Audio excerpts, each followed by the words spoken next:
turn off the intro music for a second and... Never mind. I can hear myself.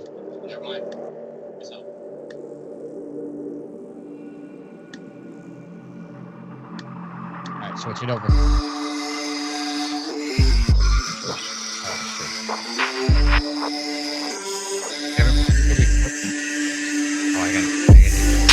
Did I start recording? Okay, I am recording. Yep. Hold on, it's taking forever. Oh god. Come on, Audacity. Come on, Audacity. Stop recording. Okay. Alright, so it's... This is so fucking slow. Okay, I'm ready whenever you are. Yep, I'm good. Okay. Now that I've reopened it, I'm good. Hold on a sec. Let me... It's already stopped. It's not responding now. This is gonna cause an issue here, so... What the fuck is up with this computer? Everybody stop. You want me to close it? And restart it? I may take my camera off because this is probably tied to that. I don't know why the video is tied to the audio. No, my Skype is struggling. It's not responding.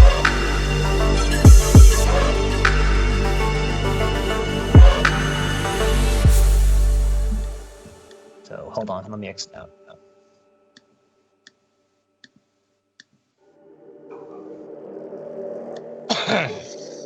And answer your question, yield. Yeah, close out Audacity and start it back up. Okay, that's what I did. And process.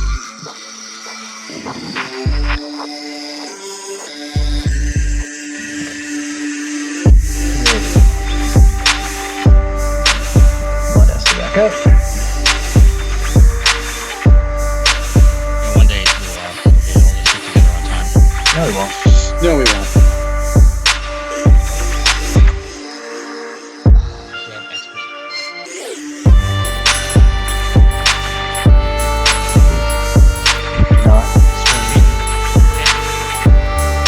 XSplit did recent updates, and now the guy I was talking to, he said there's a problem with the NVI and they're coming up with a fix. Alex, I agree with what you're saying. That's because you're anti-new yield. I am.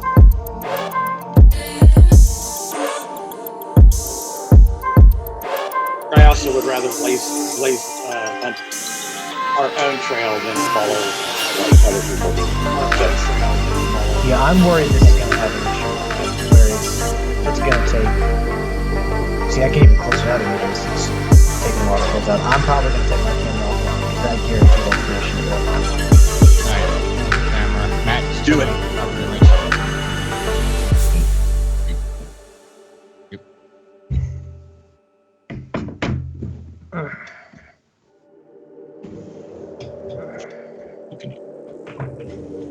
Okay, fuck that camera. Ah, so we're live.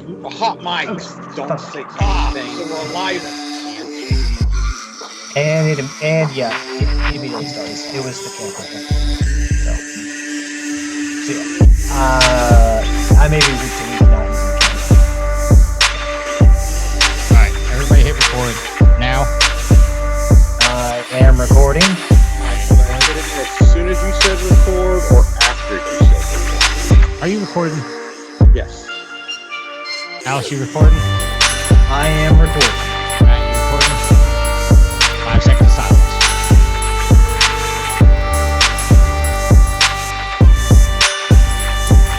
Five, four, three, 2, 1. Let me know when it was switched over, Matt.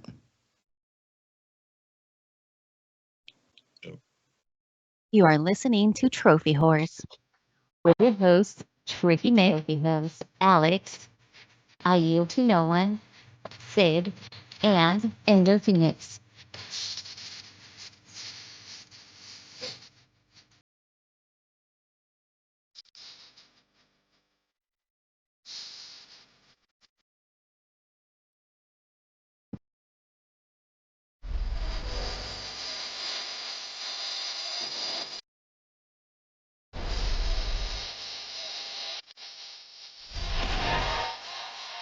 everybody, and welcome to Trophy Wars. This is episode 636. Hello, everybody, and I'm welcome your to host, Mick. Alongside with me, the man, the myth, the legend. It's Alex.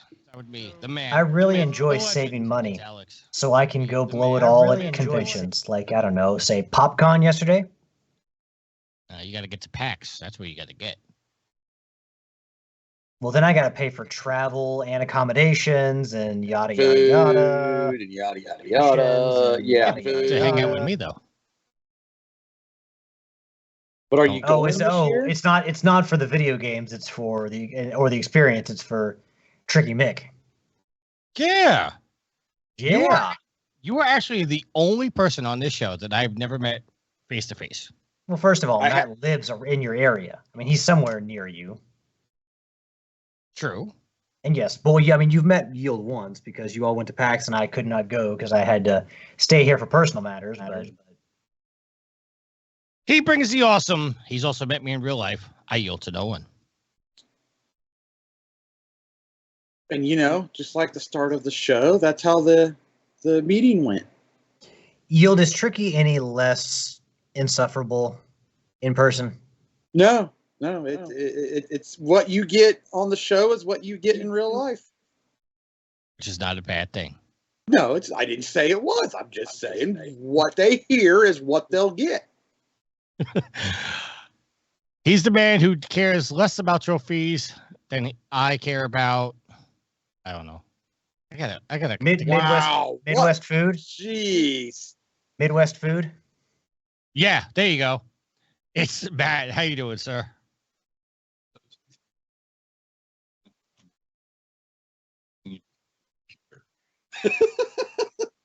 I'm a very nice guy at that point.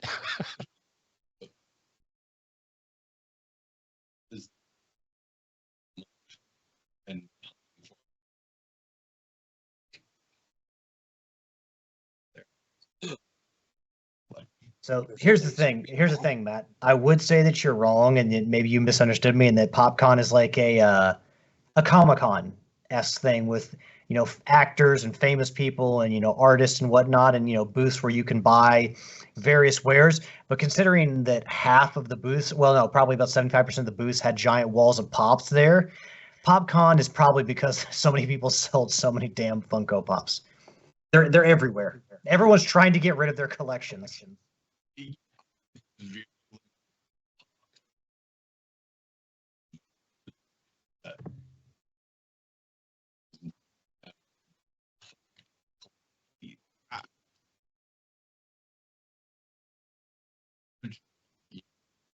So,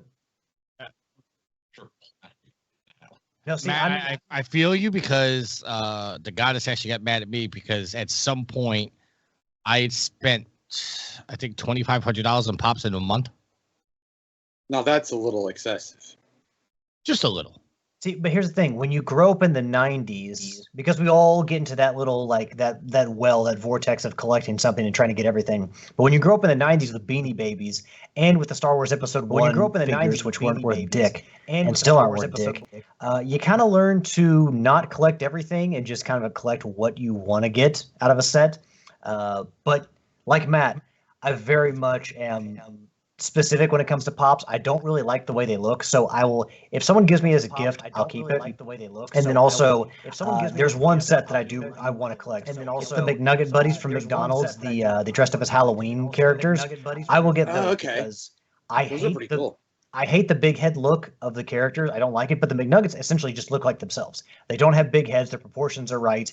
And so they just kind of look like the McNugget buddies you would get out of the Happy Meal. So like they just look like themselves, which is why I like them so much. So, and I've only, bought 3 of them and looking for a 4th right now. So very limited in my pop purchases. Here's the real question. Due to our pop love, are any of us going to be buying Pop Fusion when it comes out later this year? Pop Fusion, what is that? It's a game where you're running around as pop figures. No. Did you not just hear me say I hate the way that the normal pops look, except for the Chicken McNugget buddies? Is it? Wait. I'm sorry. It's called Funko Fusion. Sorry, I apologize. Funko Fusion. Still no. Okay. Let me reframe that. I'm leaning towards no, but I'd have to see gameplay. Hold on.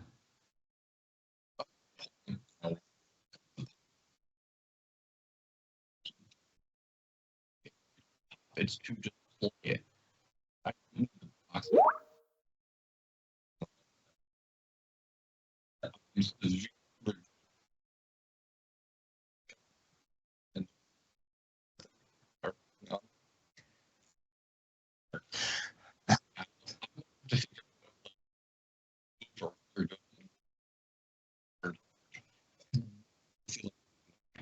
Are any of them worth anything at all? Like exclusives, like event exclusives, or?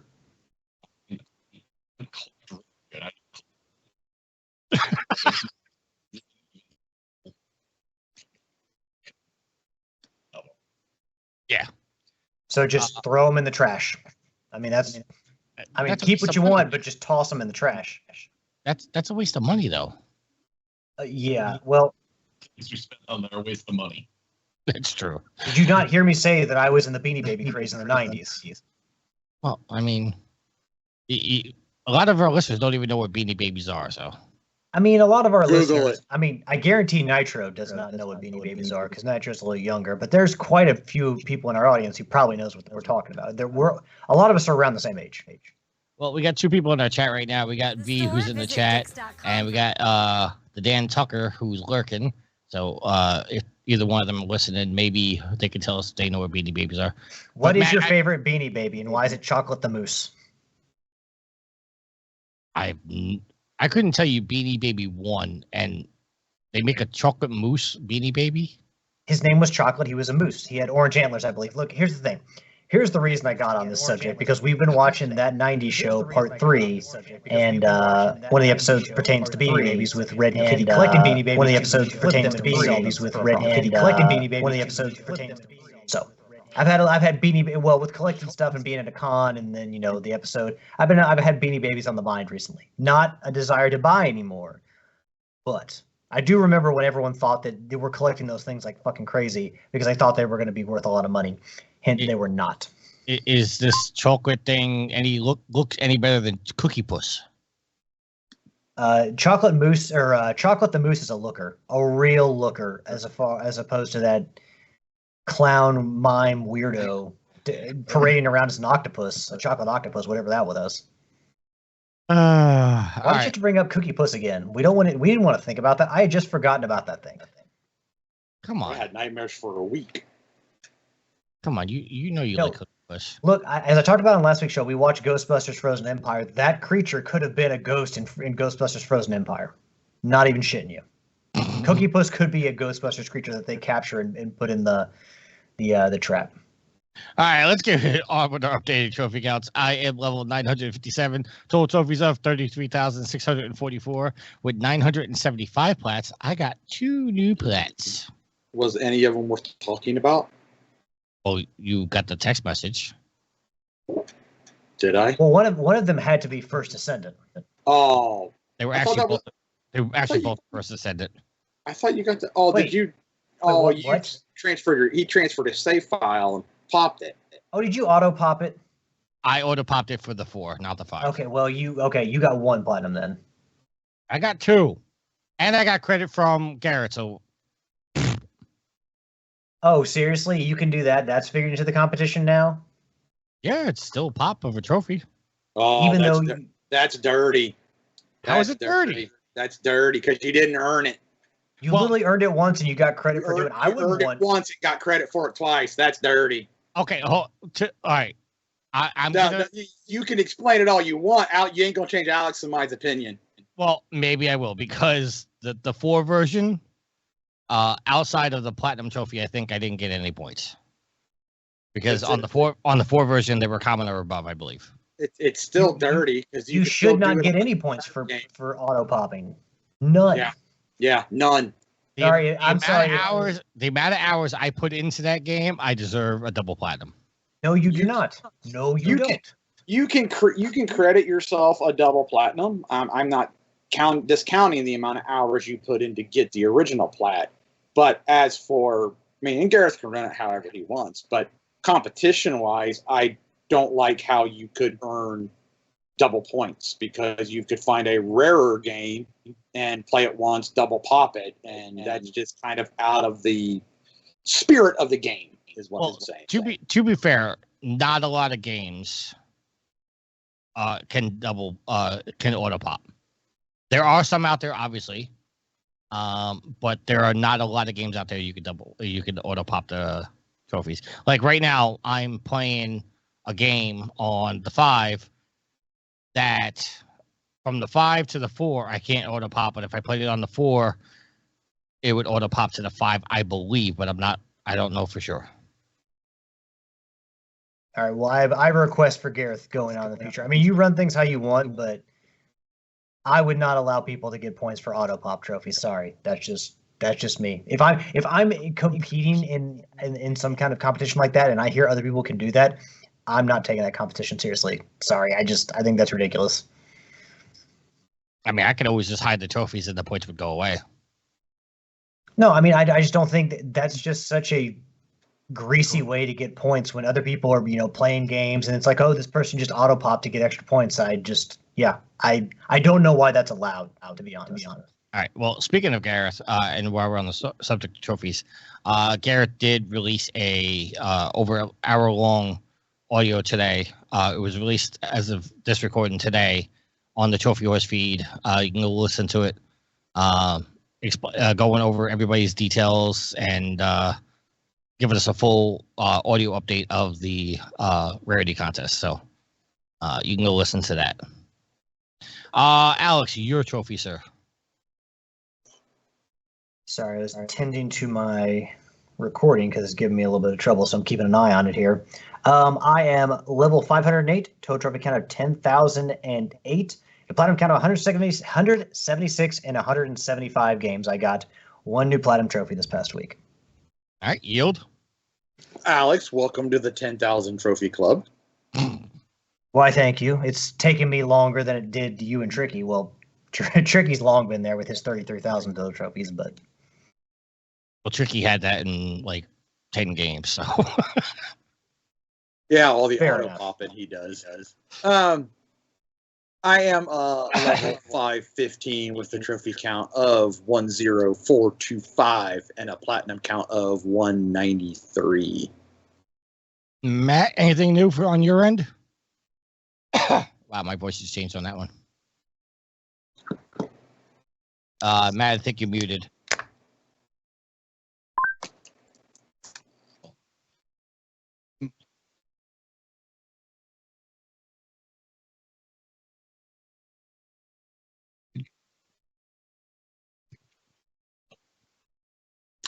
Nice. Yeah. V says you're still muted, but I hear you. Are you muted on the stream? Are you muted on the stream? Are you muted on the stream? Hey, Tricky, real quick, what is your you timer muted on the at on stream? your recording, just so I can see how well I match up? what is to your you all? timer? 1442. See how well I match up to you. Okay, yeah, I'm right around there. Sorry, it's been it was doing the spinny wheel thing on my recording. I just want to make sure that I don't make this harder on somebody than it needs to be. So, All right, I'm and good. Sid is level 101, total trophies of 246 with 4 platinums. All right, so let's get into what we're playing. Matt, I'm going to have you go first so I can turn on Twitch to see if we can hear you. Well, let's see. I think I made a change that works. Well, let's see. Yep. Good. So, played a bunch of different things this week. First up, I got to pull up my list. I tried the Splitgate 2 alpha. I requested access to that and got in there. So, been playing that. I've also played a bunch of Monster Hunter Rise on Channel 3. We were doing a weekly quest to see who can kill a Kulu Yaku in the shortest amount of time with the arena challenges. God bless So you. far, I'm in the lead. Oh, awesome. Those things are a pain in the butt. They indeed are. And the thing with the arena challenges, you only have certain weapons allowed and certain armor sets. Like, you can't bring your gear into it. You have to use their gear.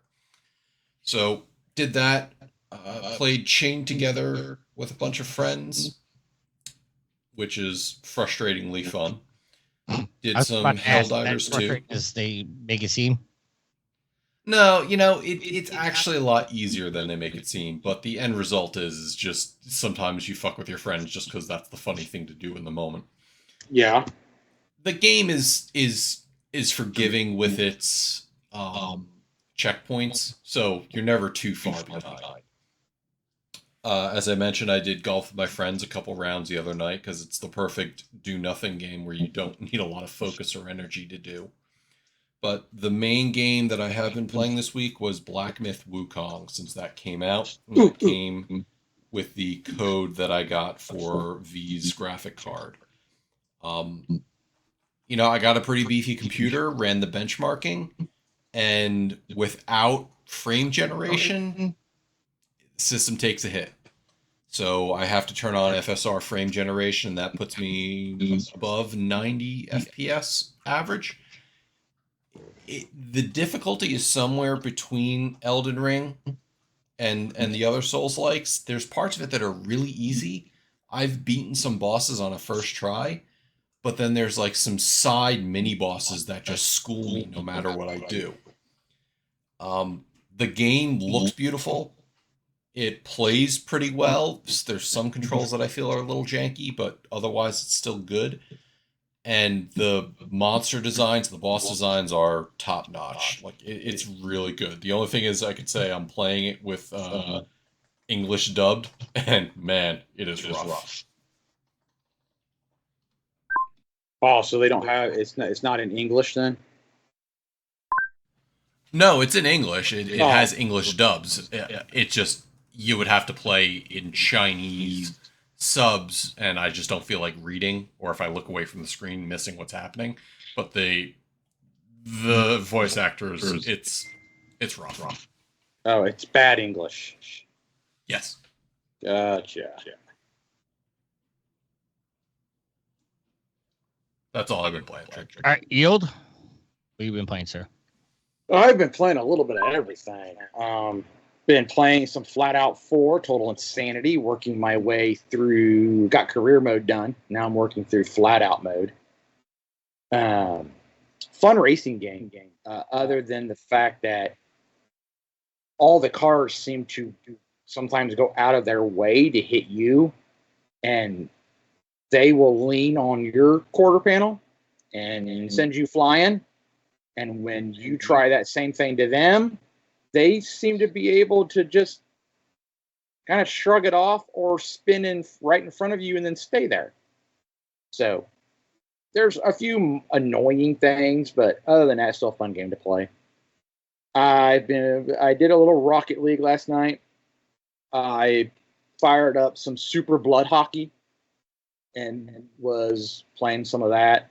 I jumped back into Bombfest for about an hour Saturday night because I was like, I can get that platinum. I just need to work for it. So I did that. Played some 16-bit soccer because, like I said, Saturday I was just kind of bored and I was just kind of jumping through games. I played some Super Soccer Blast. Done some little World of Warship Legends, working through the advent calendar that they had going on. Played some more Police Simulator, Patrol Officers, which is actually way more in depth than what I thought it would be. Like, there are like a lot of options that you can go into when you write somebody a ticket. So I found that rather cool. And can you write people tickets for jaywalking? Yes, jaywalking, littering, public intoxication, littering and smoking the reefer. Expired tags, expired ID, no insurance, loud car, smoking exhaust, busted windshield, and there are some others. Your normal DUI and stuff like that. But I was like, wow, I was not expecting that much in depth. So that was pretty cool. And then before I came up here, I fired up Lawnmower Simulator just because I wanted to. And I 'Cause it's think too hot out to do actual lawn mowing. So when you actually want to get some lawn mowing done, you do it on your TV. you do it on your TV. That's right. I went out. Speaking of that, I went out last night at like 8:20 to mow my yard because I'm like, it's too freaking hot.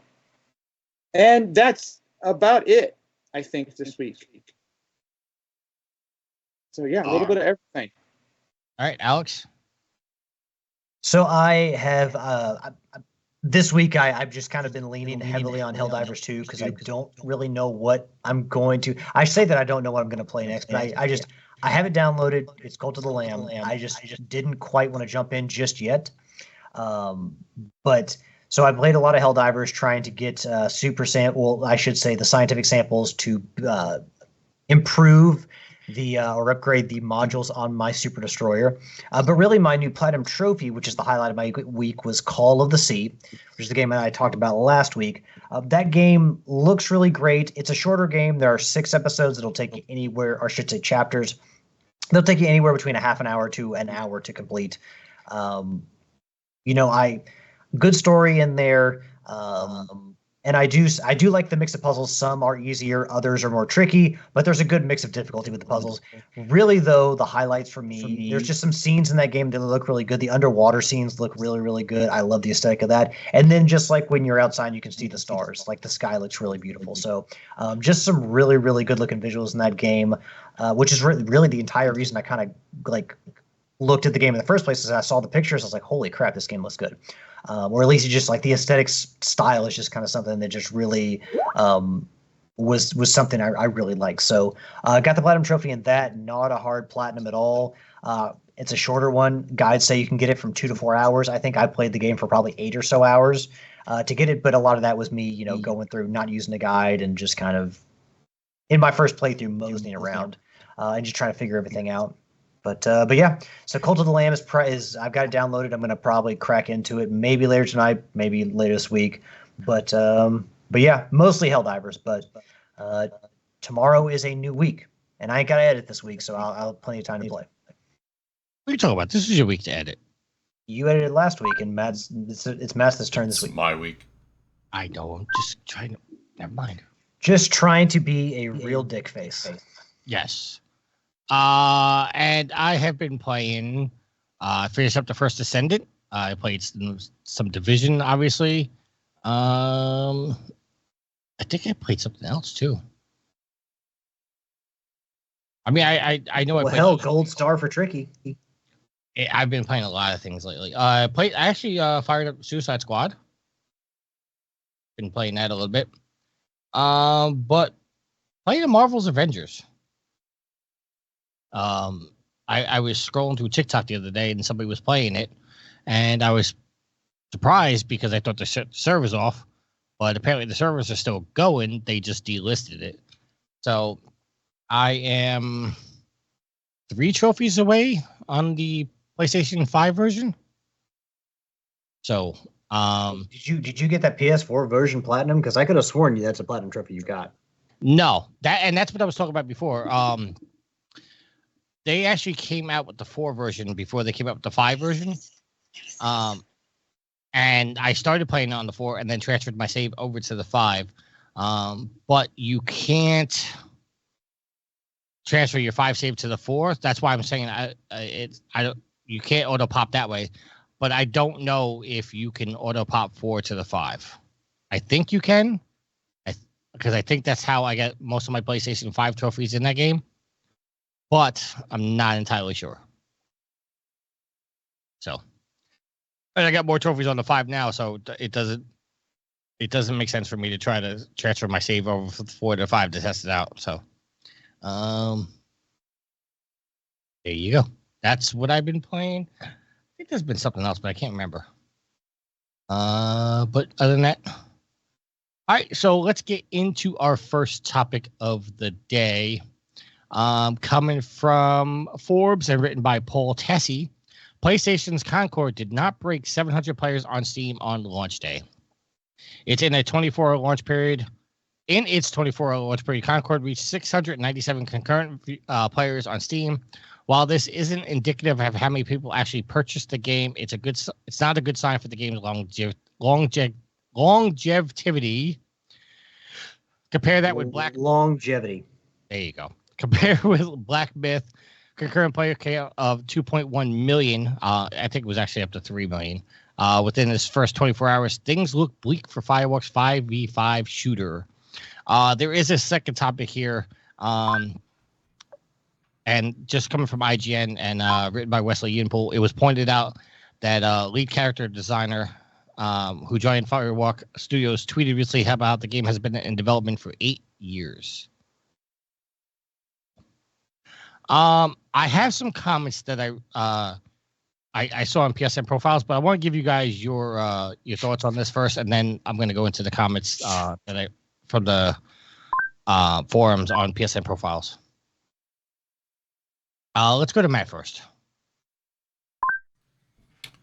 So, I mean, listen, everybody was interested in what the player count would look like, and I'm sorry, this is bad. Like, this is even worse than what Suicide Squad looked like. So, you got people out there, cough JT, claiming go woke, go broke, but this is just an example of people not wanting to pay $40 to play another 5v5 hero shooter when there's free options out there, more likely better options.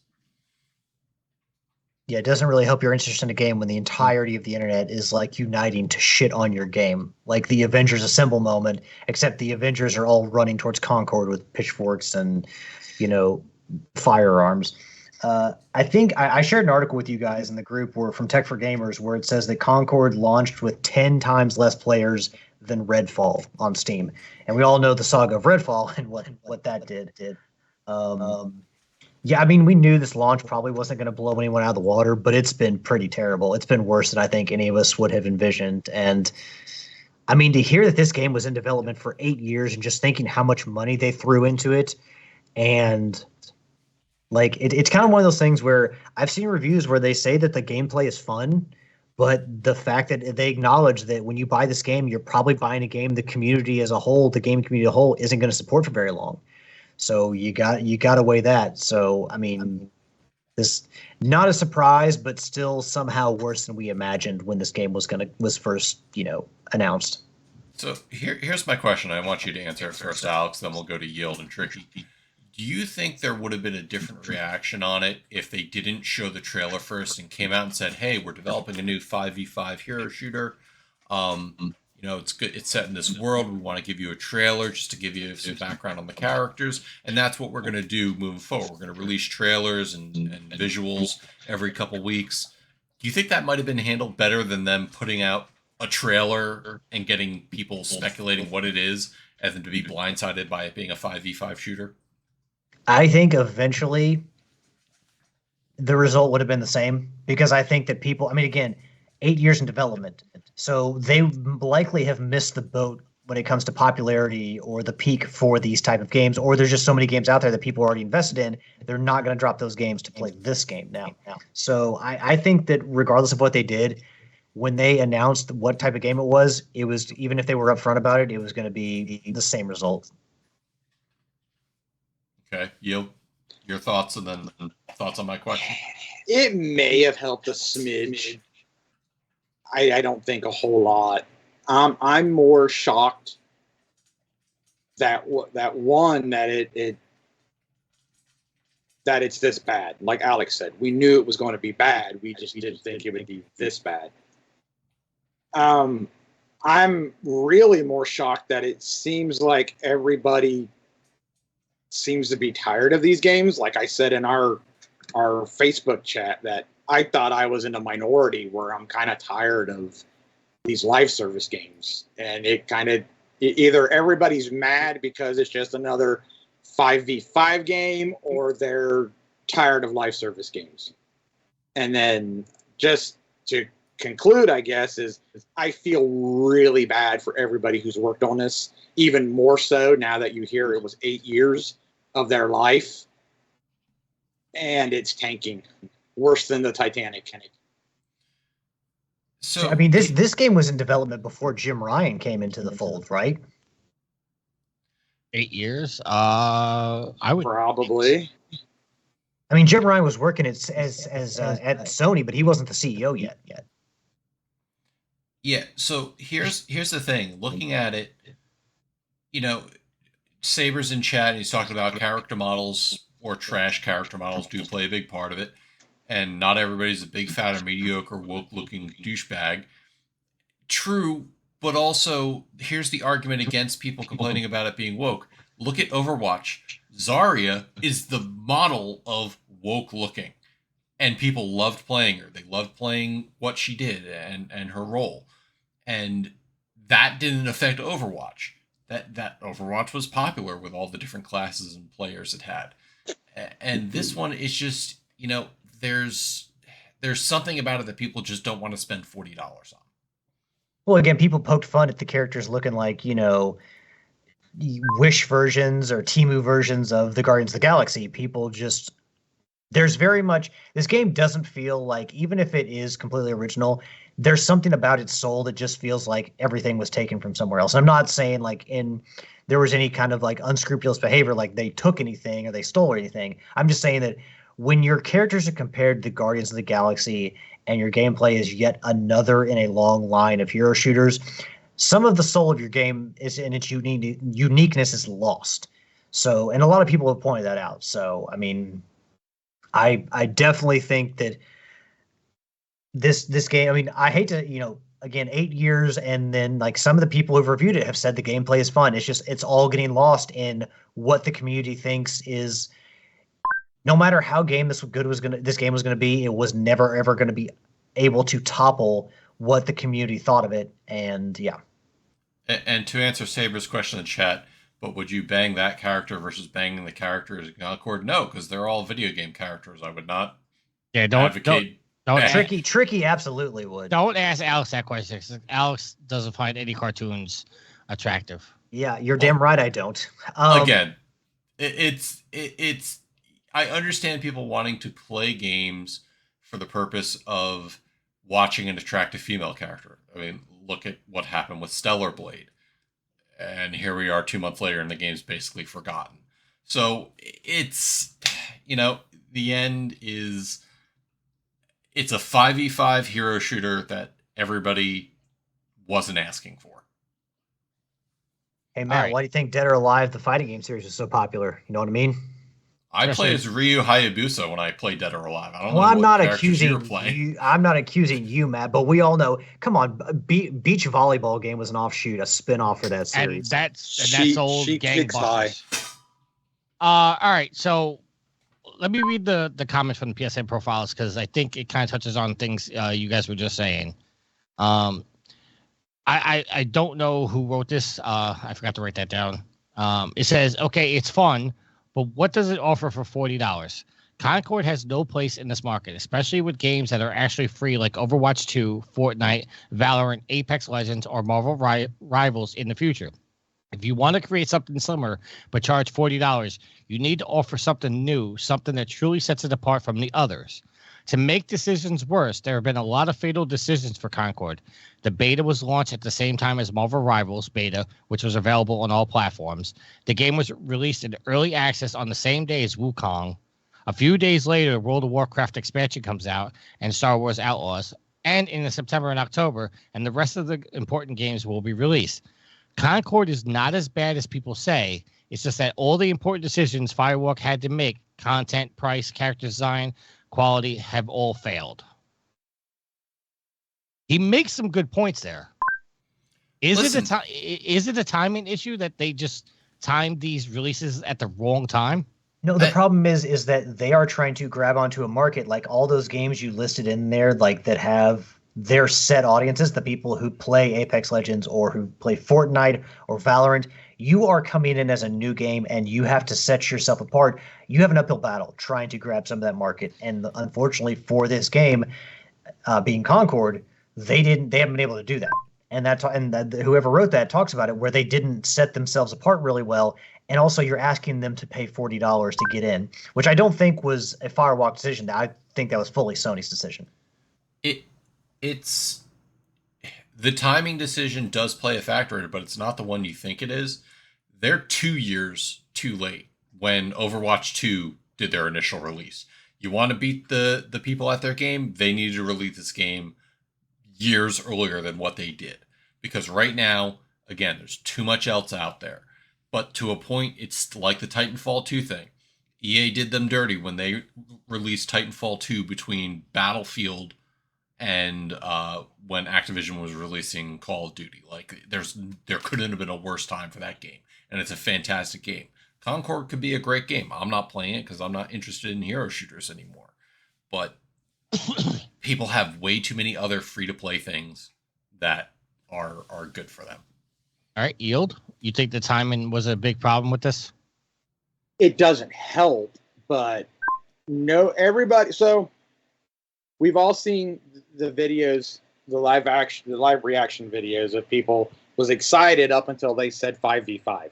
Now, I want to say I swear I remember at the start of the State of Play when they started to announce it, they said it was a 5v5 or something like that. I could be wrong, but either way, they said it after they showed us like a 5-minute trailer.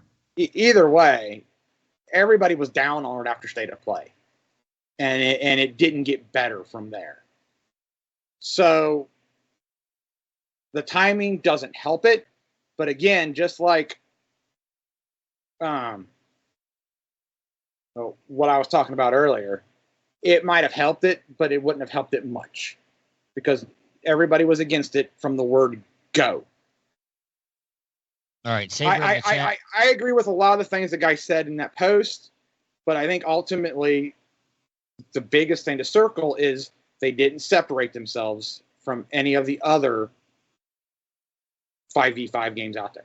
All right, there is a reply to that comment that I'll read in a second, but just quickly, Saber in the chat says Titanfall was better than the last 3 Battlefield games combined, and then Matt agreed.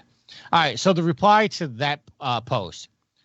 What does it offer for $40 that other games don't? No MTX, no predatory FOMO, including battle passes, and a complete game. To be clear, I don't care about this or any other multiplayer game. I like to play single player only, but they stripped away all the scummy bullshit that everyone claims to hate and sold a game. Why is that being held against them? Free-to-play games need to make money somehow, and it's by ripping off as many players as possible. I'd rather not. Don't entirely understand what he just said. So the free to play thing is that essentially what this person was saying was that yes, you pay the upfront cost, the $40, but you are not paying in as much in microtransactions for like cosmetics and battle passes and whatnot. But aren't they doing seasons? Are they not going to be charging microtransactions for the seasons? I don't know that details. But I don't know. I haven't seen it announced, but if they're doing seasons, they're going to have to include some new content, and I would assume that a cost comes with that. But we don't know. But yeah, Yield, that's basically what we're saying is because you're paying the $40, you're not getting all the massive microtransactions you normally get with a free to play game. But in the free to play games, but is that what people are holding against them? That's what he's asking is, are people holding against it because there's a $40 upfront charge, but there's no predatory microtransactions, or would you rather the free to play with all the microtransactions that you have a choice to play? I think what this guy's trying to say is that Sony's forcing you to pay $40 for all this content that in a free to play game you would have had a choice to pay the $40.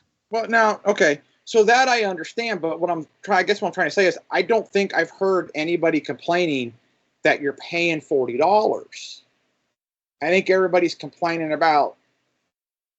Oh no! As soon as they announced $40, I think people were complaining that it wasn't free to play because I think everyone expected it to be free to play like other games of its style. Oh, okay. Well, then I must have missed all that complaining. So, all right. Yeah, I mean there may be some people that prefer this type of model, but I mean again with a free to play model and microtransactions, microtransactions can be predatory, but you do have the option to not spend the money. Now, if it comes down to the fact that where they get you hooked on a game and then, you have to spend money to or you have to wait, like what a lot of mobile games do, like you can play for a little bit, but if you don't spend money, you're kind of locked out of playing until there's a refresh period or a regen period. Like, yeah, but a lot of games on the consoles, Fortnite as an example, you have to spend money on cosmetics. you don't have to buy those cosmetics to buy the game. It's just your form of flair and your fandom. You know, if they throw an X-Men and you really like the X-Men, well, you may spend some money on it. But again, Sony is forcing you to pay this money, whereas other microtransactions, while they can be predatory, are again your choice to make or not to make. All right, so Yield, I'll go to you before I go back to you before I go to Matt. Now that this has been somewhat kind of explained to you a little bit better, what are your thoughts? Well, I mean, if everybody was upset, I mean, if you're upset about the price, then if they don't release any battle passes or anything for cosmetics, then to me, the $40 is a wash to a free-to-play game in that sense. But if they start releasing, if they start doing seasons and you got to buy to get into the season, then you're no different than a free-to-play game. All right. Yeah, that's something to watch, because if their numbers are disappointing and they try to make up money on the back end, we don't know if they might actually try to introduce some microtransactions, or make you pay for the later seasons. Well, that's the question that Saber just had in the chat. He says, how do you know there won't be microtransactions later on disguised as DLC? We don't know, Saber. That's the problem. But that's initially I don't want to say outrage. Like, that's all the people outraged with this game. I'm just saying that's part of the problem. He also said, here's how to solve that. Put commercials in the game that are on billboards in the game or on a walkway. Is the problem solved? Is the problem solved game is paid by commercialism? Matt, we'll go to you first, because you been quiet over the whole thing so far.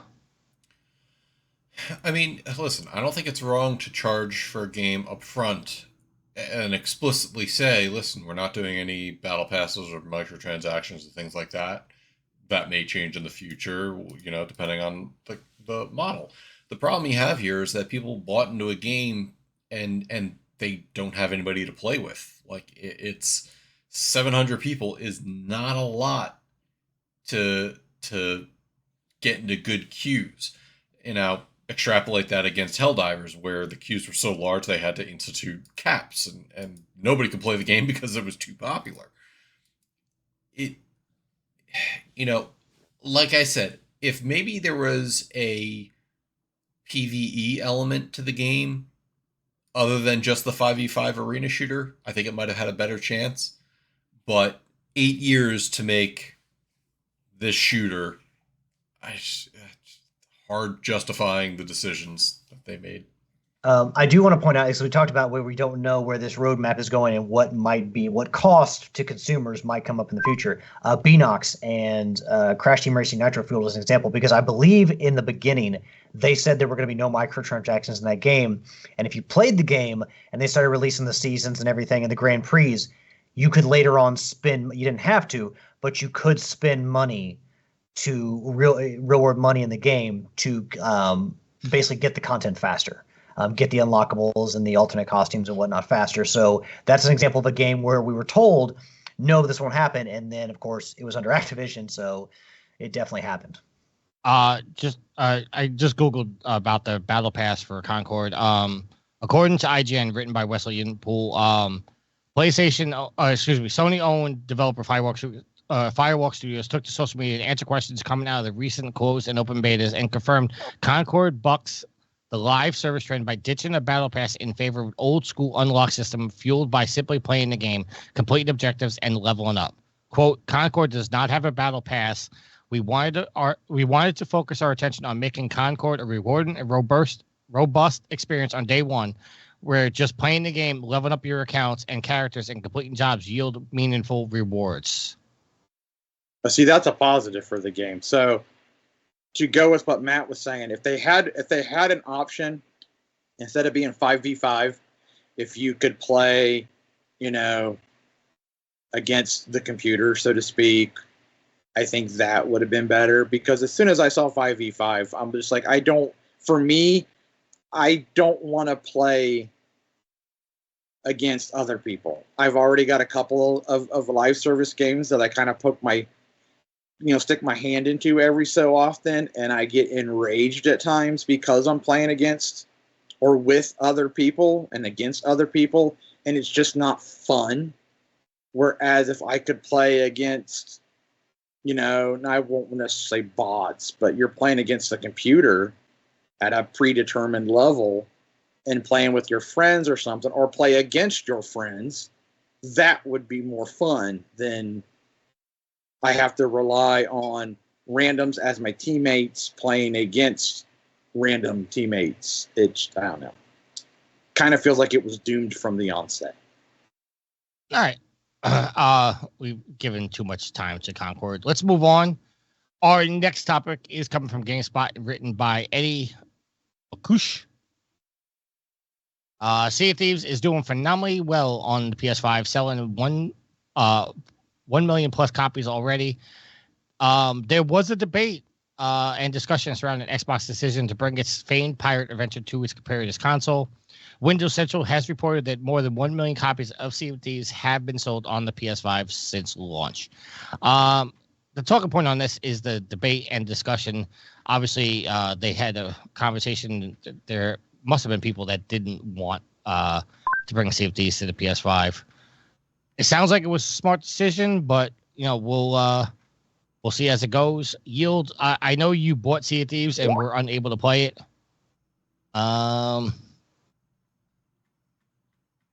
So I'm not a good person to talk about this.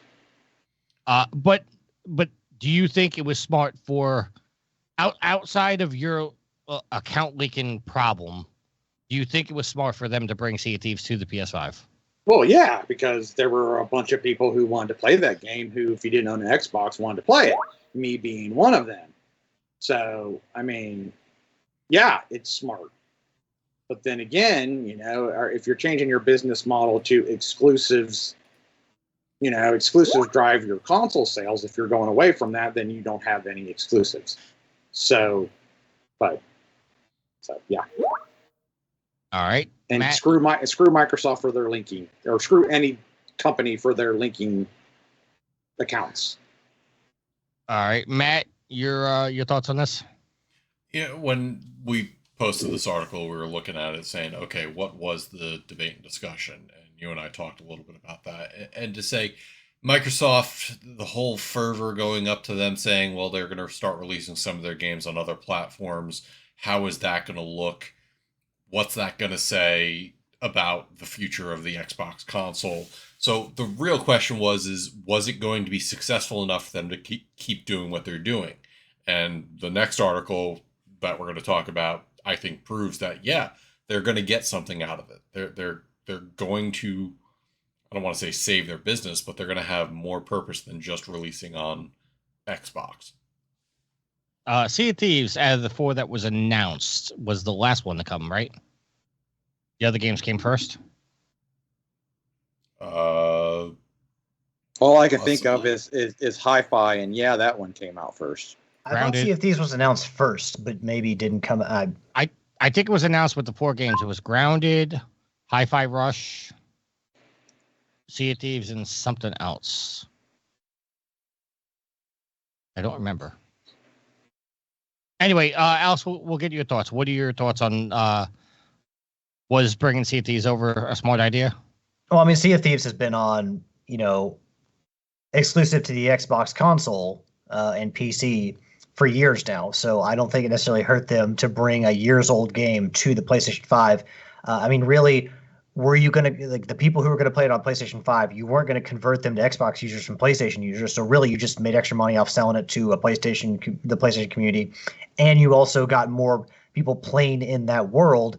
So you boost your numbers for your game so that people who want to continue playing can have more people to play with.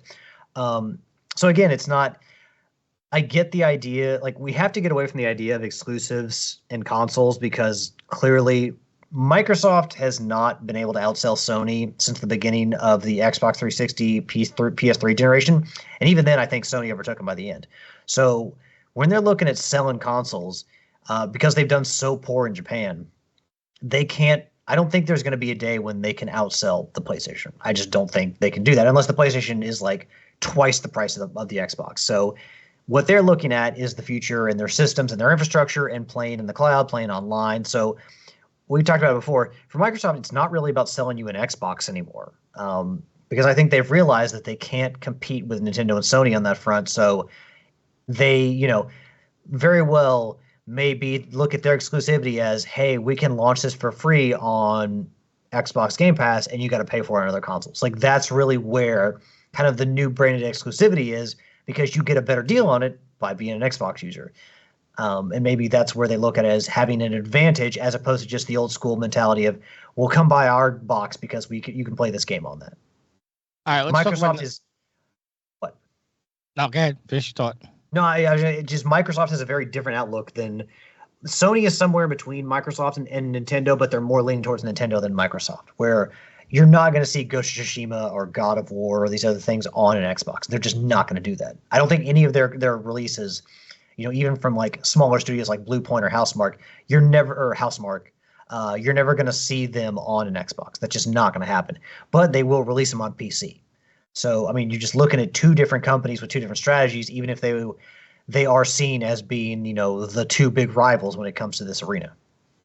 All right, let's talk about another game that's coming to the PS5, and this is coming from Games Radar and written by Hiron Cryer. Xbox boss Phil Spencer says that Indiana Jones and the Great Circle is coming to the PS5 because, quote, it's a strategy that works for us, and, quote, our franchises are getting stronger. On the subject of bringing the new Indiana Jones game to PlayStation, Phil Spencer went on to discuss how their Xbox console player counts are as high as they've ever been. Quote, we run a business, end quote, Phil told reporters, and that's the bar for delivery is high. He mentioned how Microsoft has to see profit from its Xbox-published games, so in making their games as strong as possible, multi-platform gaming is just going to be a strategy that works for them. Yield, I'll go to you first. I'm still waiting until we find out if we're actually going to get a physical copy, although I think we will because it's Bethesda.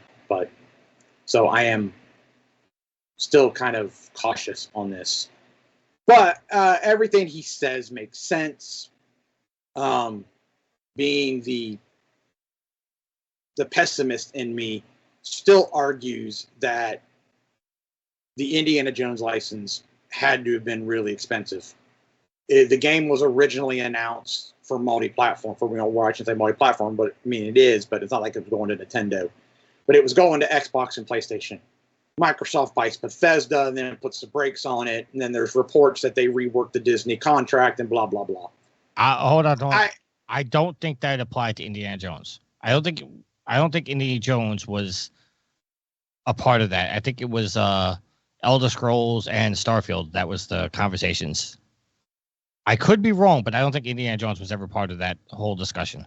I remember us talking about it, but okay. Either way, I think that if it was really true that this wasn't a timed exclusive, and that they were trying to keep this as an Xbox exclusive, I somewhat feel that Disney and Lucasfilms was like, yo, listen, it was originally supposed to be multi-platform, and there's a lot of money to be made if you sell it multi-platform.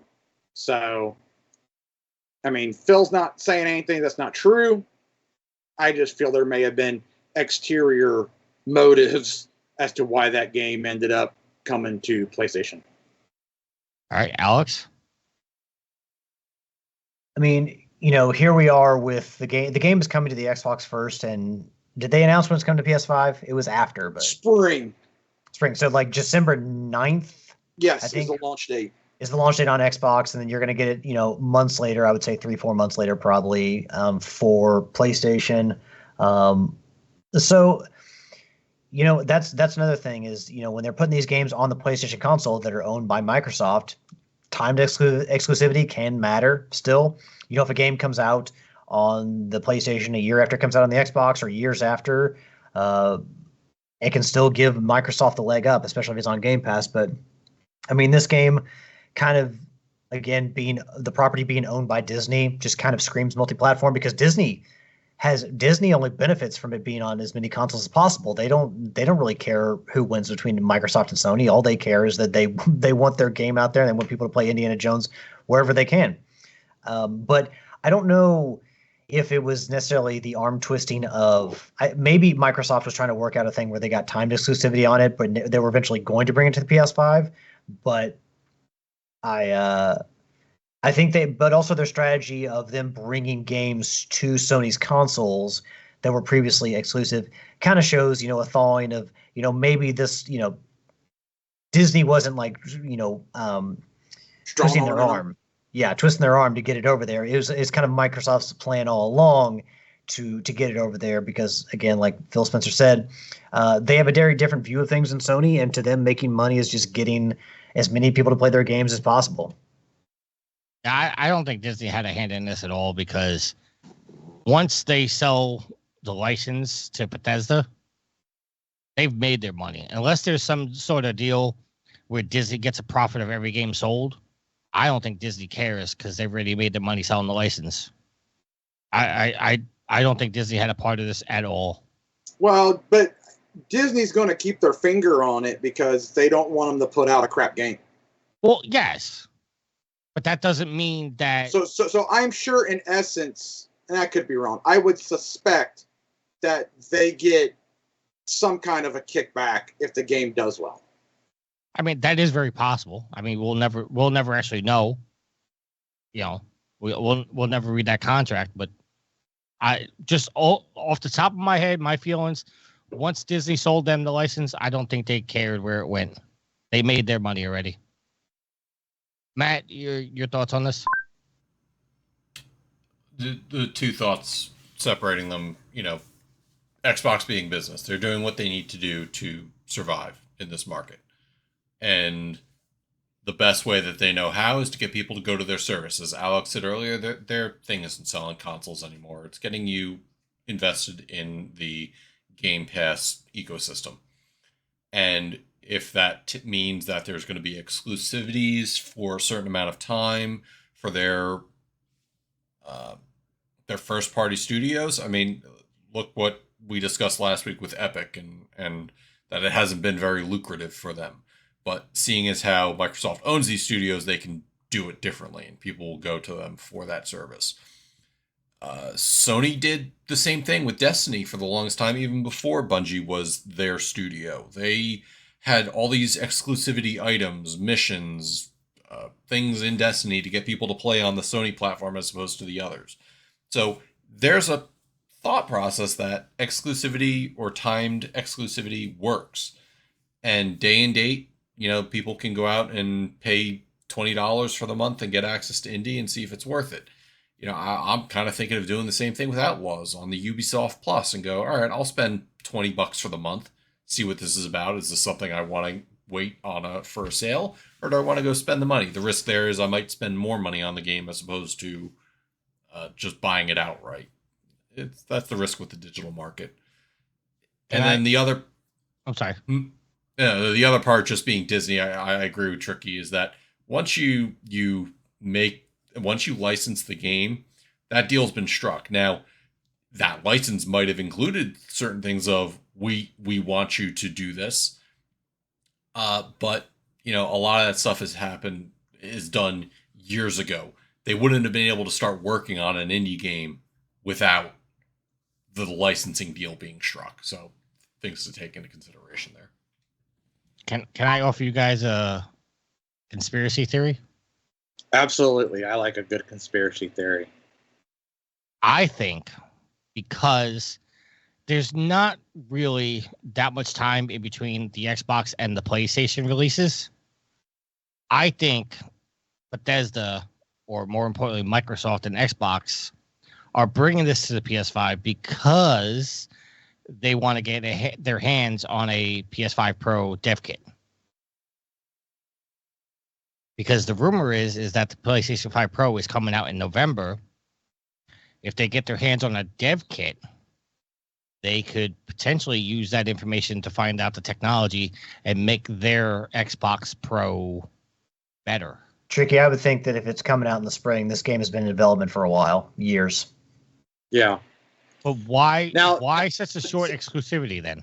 Because maybe they were slated to be done at the same time, and Microsoft pushed it back, said, "Hey, we're going to bring this to the PlayStation, but we're going to give ourselves some exclusivity in the meantime."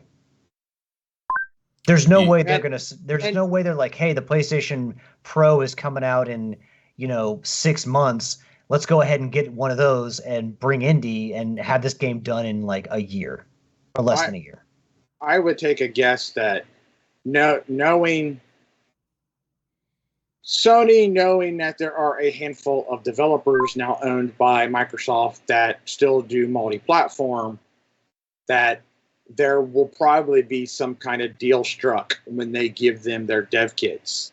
Because I'm sure each company buys their opponents and tears it apart to see what makes it tick. And if Sony starts finding some of their stuff or ideas of their stuff, something along that lines, I'm using the wrong words, in the Xbox, then you may never see Bethesda get a dev kit again. Well, Tricky, here, let me bust your theory with one thing, and using your own point from earlier against you.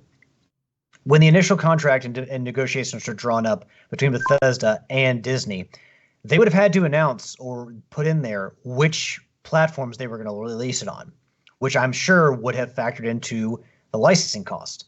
So if they were putting this, if they knew they were putting on the PS5 and the Xbox, that would have been in the original negotiations with Disney. That's probably true. And also, I'm going to bust my own theory a little bit here because I just realized this. Now that MLB The Show has gone multi-platform, including the Xbox, that means the Sony studio probably has a dev kit for the next Xbox. Yes. So I'm busting my own theory, but it's not a bad theory. I just would think that the developer, the hardware companies, are smart enough to put checks in to make sure that the informations don't cross. Which I'm sure that both will try, obviously. But what's triggering me, and triggering is probably the wrong word, but what's baffling to me is the length of exclusivity, because normally we see 6 months. Most times we see a year. We're talking 3-4 months at this point. Here's the thing. It's a single player game with a definitive beginning, middle, end. And what that means for Xbox is you give people day and date on Game Pass. You're going to have people subscribe to it, play it, be done with it. And then the continuing funds are from the sales on PlayStation a couple months later. All right. I'm busting my own theory, but you guys are doing good. All right. I'm going to step away after I introduce this because I have to use the little boys' room. But coming from Games Radar, written by Dustin Bailey. As game actors strike for AI protections, Amazon Games boss says we need more AI, and it's not, quote, taking work away, end quote, because, quote, for games, we don't really have acting, end quote. That's a strong thing to say. Christoph Hartmann has gone on record stating that he hopes AI can speed up game development.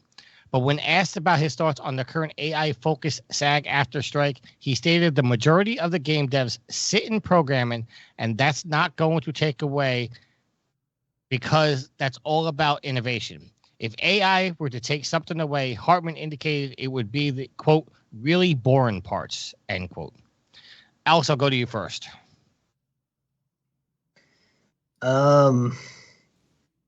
Again, I don't mind the use of AI to making games better, cheaper, more streamlined, more cost effective. But you're not going to sit here and tell me that using AI is not in some way taking jobs away from people, from human beings. Like, I'm just not going to sit here and believe that. That's just games as a whole, we know have actors. We know have mocap actors. There are famous people, who are brought in to help make games. People who become famous because they are characters in games. So Troy Baker being an example of that. But I don't know. It's more than just acting. It's more than just the people in the mocap suits. There are people, who compose music. There are, just some of the AI is being used to make, art. And we know that there are people out there that create art, illustrators, all this different stuff. So even if you say that our game doesn't have actors, well, there are aspects of every aspect of your game is made by a human. And if you're using AI to speed that up, you are potentially replacing someone's job. I don't know, Matt. Are you siding with Amazon on this, or are you more in my camp? I included this article because it just shows how disconnected the ivory tower is from. Well, it's gaslighting, right? It's a form of gaslighting. Yeah, it's he, and he could turn around and say, "Well, I meant actors in the traditional sense." Well, what does that mean? Well, no, like you said, mocap actors, voice actors, all these things have been fought over because they've agreed to rules about, well, listen, we need so much time between voice recording sessions. Our voices need time to rest. Some motion caption stuff, especially when you consider games, are very physically demanding. And those are the kind of actors that they're worried AI is going to take their job, because you just get an AI to render something and based off of previous work history. That's the scary thing. And that's what the CEO is really kind of missing here. He's not understanding everything that goes into what an actor is. And his statement is dismissing the main concerns of the SAG-AFTRA people. Again, another irksome point of saying people are so disconnected with the product that makes them money that they just don't understand what really makes a game. Yield, your thoughts? I'm agreeing with you guys. Is that there's so much that goes into the art and the directing and the lighting, and I mean, I've said I've never been opposed to using AI to help, but I'm opposed to using AI to replace people. I mean, take out the really boring parts. Well, what is a really boring part of a game? And it's just I feel that we are opening a Pandora's box with AI and I'm probably using the wrong terms, but getting lazy in that aspect, because, if you let AI do everything, then you stifle your creativity. You stifle people who,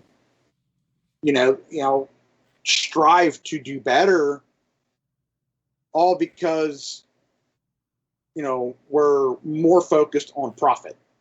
And everybody wants to make a profit. I mean, no one wants to lose money, but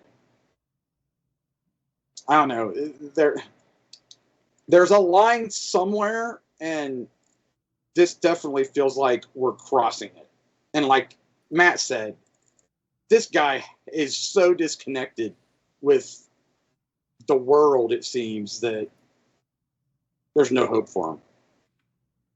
Yeah, this was just a really ignorant thing to say, especially out in public. I mean, you may feel like this way behind closed doors, and that's perfectly fine, so to speak. But when you come out and you basically say that the actors aren't really acting or not really doing anything, that's a really ignorant statement to make.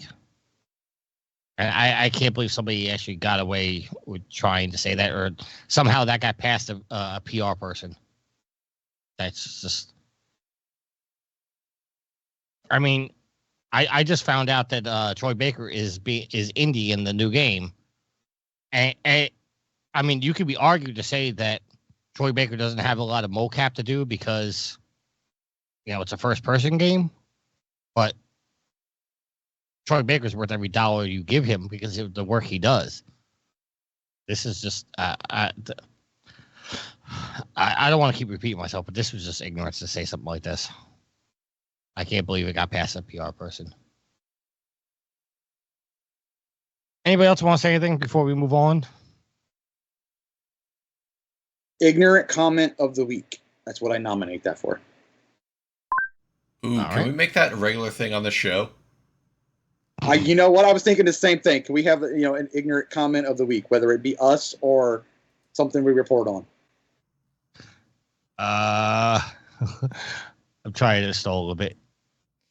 Time to check my social media, yeah. All right, so we have some comments, but some questions, but they actually basically the same question. Rick says, why don't the 3 Trophy Whore PlayStation players have a team in the GTTSC? And Daryl asks the same question: is why don't the Trophy Whores participate in actual trophy events and contests? I can answer that for the guys. One, Matt doesn't give a shit about trophies. Well, he said the 3. Well, yeah, yes. I was not included in this line of questioning. Yeah. Matt was obviously left out. Well, he was left out in Rick's question, not in Daryl's question. But to your point, I can tell you because even in the last trophy war that we had, that was like open game, there was no way in hell I was ever going to convince Alex or Yield to go get some mundane trophy on their list that they're not going to play the full game of to get the platinum. It's like me trying, like I barely got Alex to play Sound Shapes for the contest. Yield, I had no shot at getting him to play Sound Shapes. Nope. No, and they both tried hard. So I don't know the full rules and stipulations, but I know there's some rules like you have to get a trophy starting with the letter S. It depends on the contest, but yes, there are some of those. So like there's just no way I'm getting Alex and Yield to do something like that. Now me, I'm willing to do them, but the problem I have, and this is I know this is gonna sound to ridicule, is I have so many spam trophies that I can't. It would be hard for me to find a trophy that I could pop that would count. Well, I think if you do one that starts with like if you do the letters of the alphabet, doesn't matter the rarity as long as it starts with that letter. What site is this contest on? Is it True Trophies? True Trophies, yes. I did one last year with Nitro and Me Goats a lot, I think. Oh, that's right. You were in one last year. I was in one last year. That one was I don't know if it was kind of like Garish Rarity, but you played games and you earn trophies, you get points, and spamming was not allowed. So that one I did. The only problem is if you don't, I found out very quickly that people plan out for this, so they've got a stack of games that are ready to play, and they dive into it day one. So we lasted for quite a while, but eventually it was, we didn't go very far. What is the full name of the contest? What's the abbreviation? GTTSC. So true. Let me look at it. If I see it, I saw it earlier. It's GTTSC.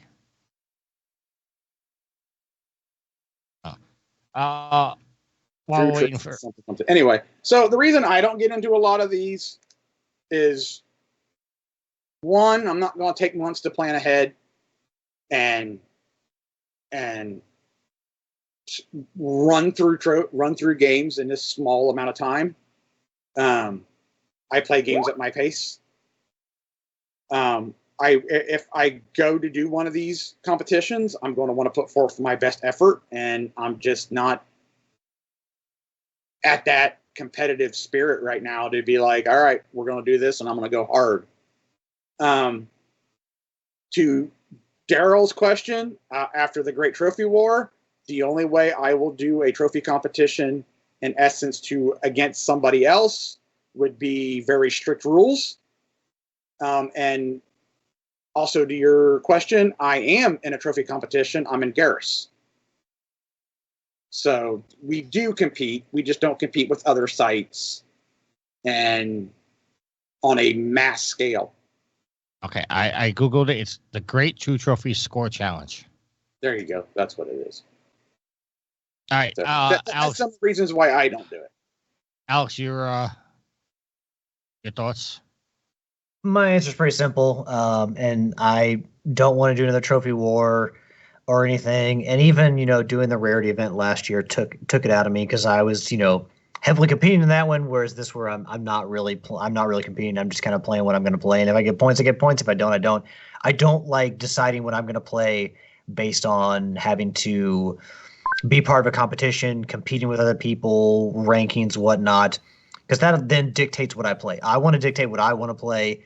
It's, we all work hard, we all have jobs, we all do stuff around the house, so I don't then want to sit down for my leisure time and then worry about where I'm going to rank at a competition. I just don't care.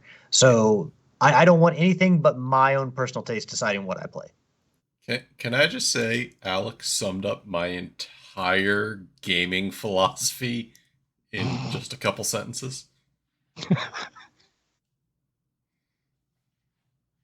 I'm trying to look to see if I recognize any team names to, so I can see how our boys are doing. I know a couple people playing. I know Daryl's on the team. Nitro's on a team. Oh, Redbeard Rick. Hold on. Yeah. I think Nitro's on the team with Rick. I see Marky Fraser on here too. Hold on.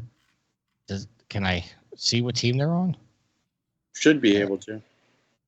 Let's see.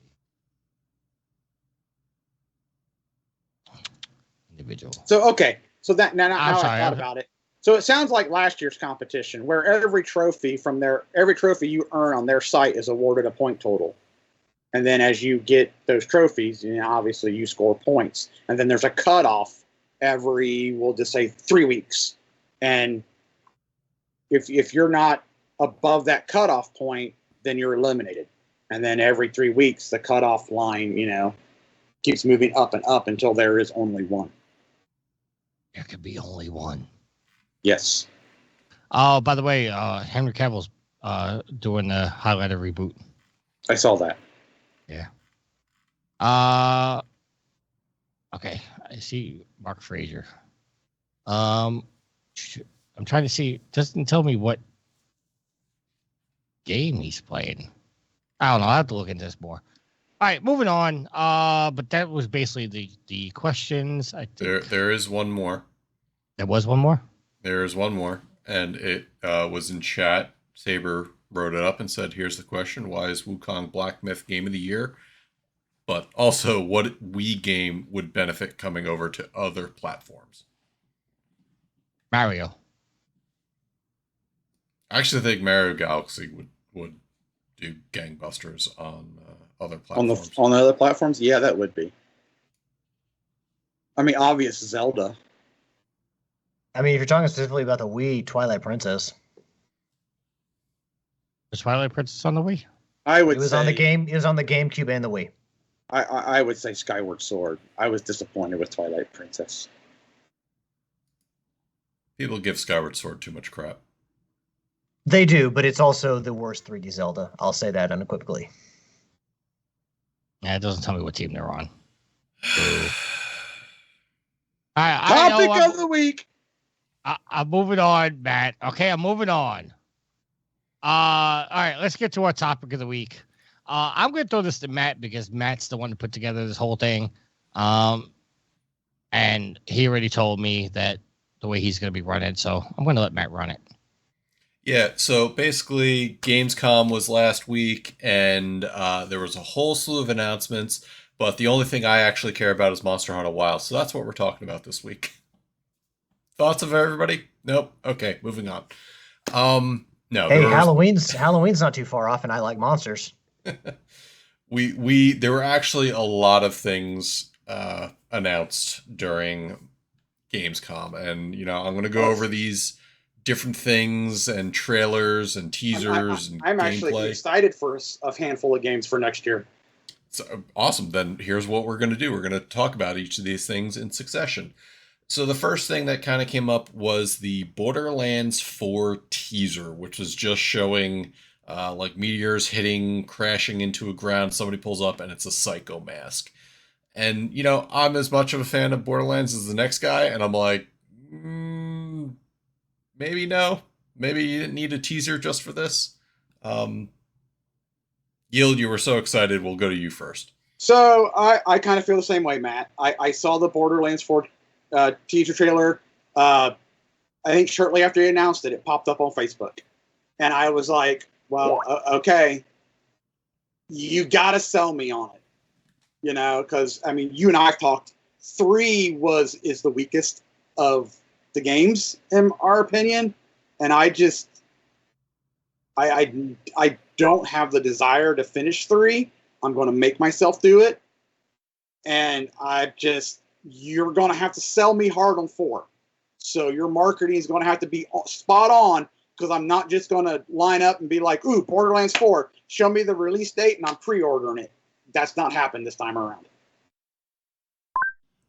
Yeah, and I like 3. I finished it, but obviously, again, weakest of the 3 mainline games. Alex, your thoughts on Borderlands 4 being teased? I mean, there wasn't much to it. I mean, I'm sure that... See, I've only played Tales from the Borderlands and the original Borderlands. I just kind of stopped after that. So, me being a little bit more pessimistic about this series, I see the trailer or the teaser, and I'm like, man, that just showed us a whole lot of fucking nothing. I mean, I guess it's something for Borderlands fans to get excited about, but if it was someone like me who's kind of dabbled in the series but didn't jump in all the way, it wasn't going to change your mind. And Tricky. Couldn't care less about Borderlands. Awesome. Moving on. Next up was I'm kind of puzzled by this because I'm not sure where this is in the timeline, but Dying Light the Beast. So as you know, Dying Light is a zombie game where you play like a parkour runner that runs tests and missions. So Dying Light, the original, was very well beloved. Dying Light 2 kind of came out to middling reviews and fervor. This one, again, the biggest thing being that Roger Craig Smith is, again, reprising his role as Kyle. So the Beast kind of makes me wonder what entire purpose of this is, but yeah, just not sure about it. Yield, you ever do anything with Dying Light? No, I haven't. My nephews love it, and they keep trying to talk me into it, but no, I've never gotten into Dying Light. So does this one spark any interest for you? No. Okay. Alex? Haven't played either of the first 2, although it seems like, especially with Dying Light 2, that they was very heavily based on like they brought in famous serial killers or movie like killers, slashers to kind of beef up. Hold on. Sorry. No, you're thinking of Dead by Daylight. Dead by Daylight. All right. This is the zombie parkour game. All right. So I completely never mind. I got those very much confused, and I do it all the time. Too audible here, but I mean they showed some mutated humans in the. I mean, of course, those would probably be zombies. Especially a very large tank-like creature at the end. But the voiceover said that, there's something to be in a darkness in everybody, and sometimes the beast comes out. So you kind of have to. There was a squad of people going after, hunting down something, which you can assume is some kind of monstrous human who has kind of been deformed in some way. So I don't know how that's going to play out, but yeah, I mean, zombie. I mean, there's a reason I haven't really wanted to play a lot of the Dying Lights, is because hey, zombies.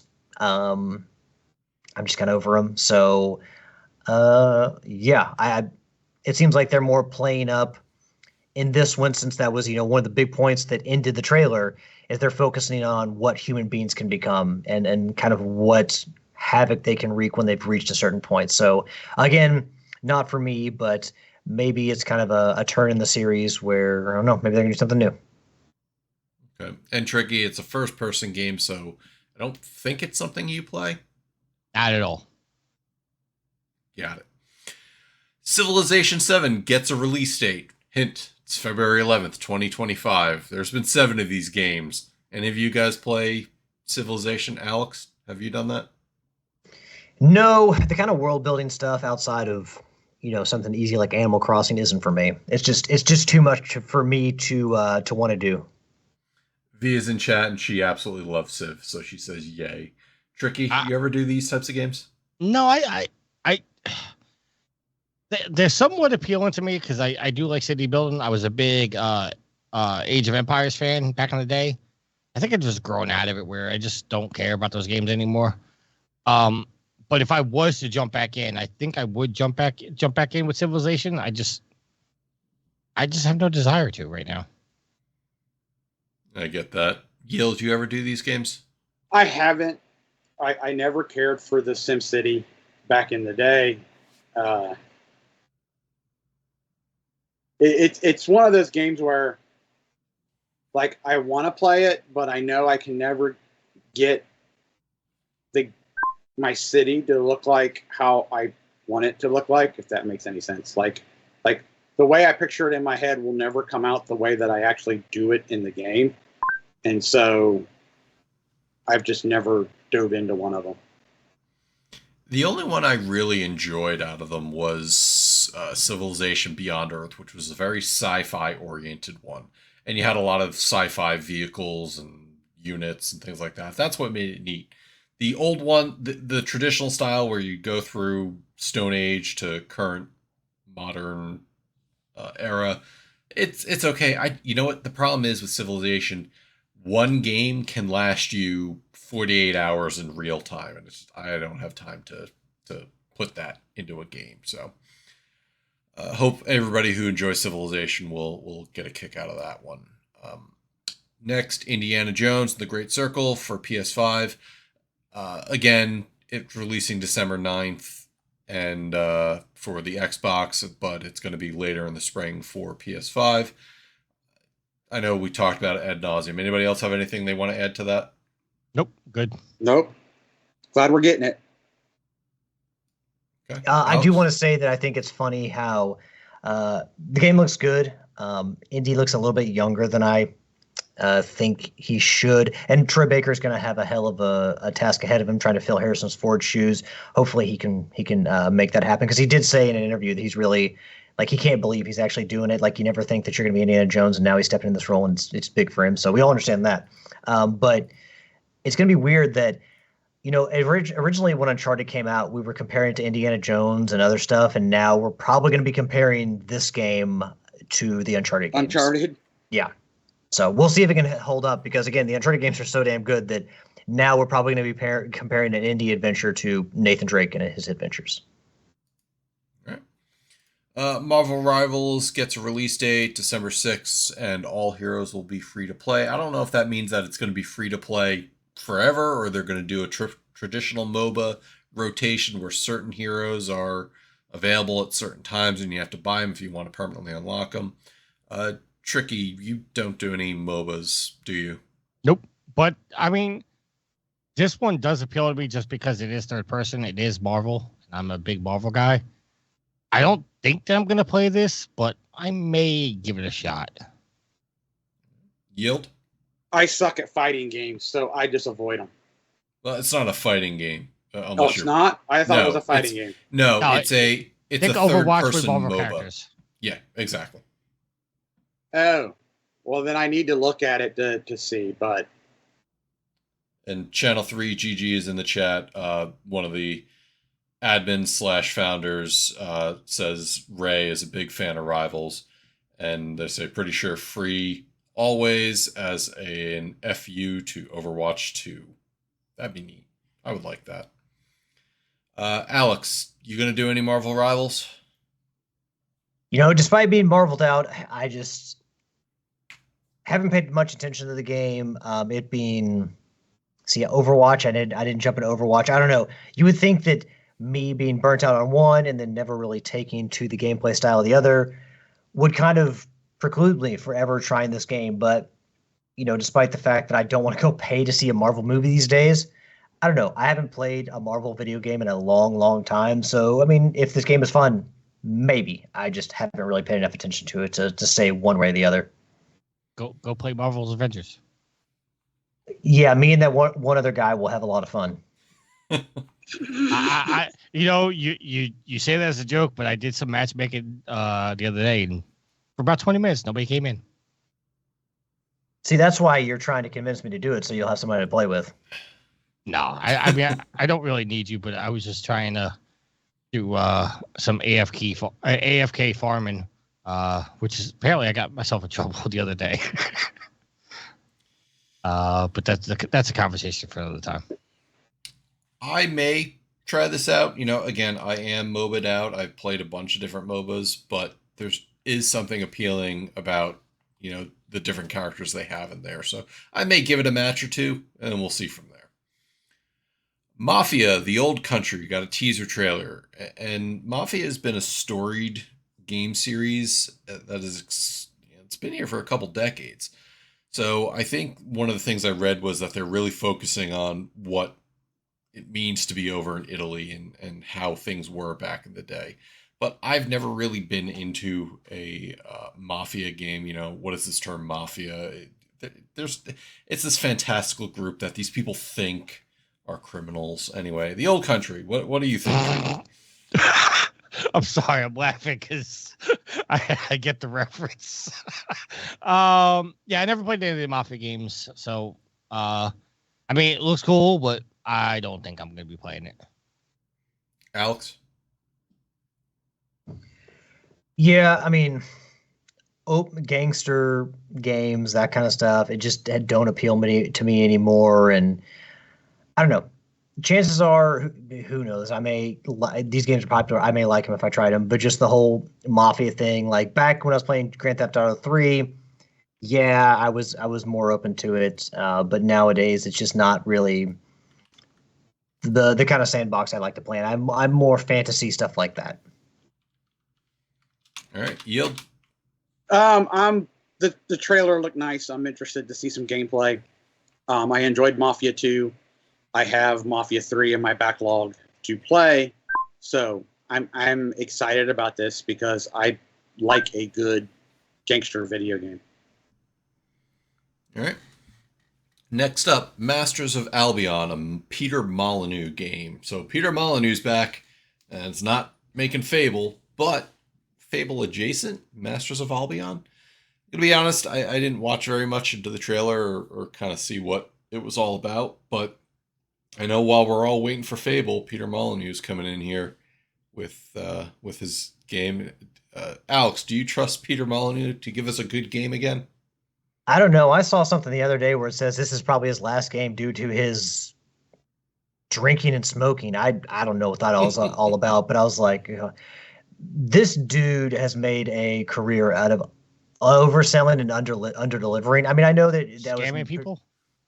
I won't say that. It definitely happened with the first Fable, but he definitely scammed people with his games. The subsequent Fable games were better. I think that you put so much love into a project and you believe in it, and I don't think anything was nefarious, but I think that he just kind of what he envisioned and what he put out there and what maybe he hoped the game would be just didn't come to pass with the first Fable. But Lionhead, did better in the future, maybe learn from some of their mistakes. But Peter Molyneux as a whole, not maybe the guy that I'm, we all should learn from our mistakes and try to do better. But it's going to take some,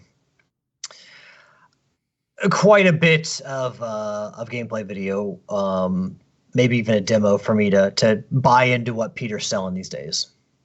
Especially again with that statement about his drinking and smoking, like then just stop or get help so you can stop. I know it's not easy to just get off smoking and drinking, but get help and and so you can be around longer or you can do what you love longer. It's just that headline really threw me off the other day, and I'm like, what the hell? Yield, you interested in Peter's next outing? No. I'd have to see a lot about it to convince me. I was never really excited about Fable when it was announced. So, and Tricky. After he scammed people with that Cube game, I'm never giving that guy another shot. Noted. All right. Next up, we got gameplay reveal from Dune Awakening, which has some town building elements to it.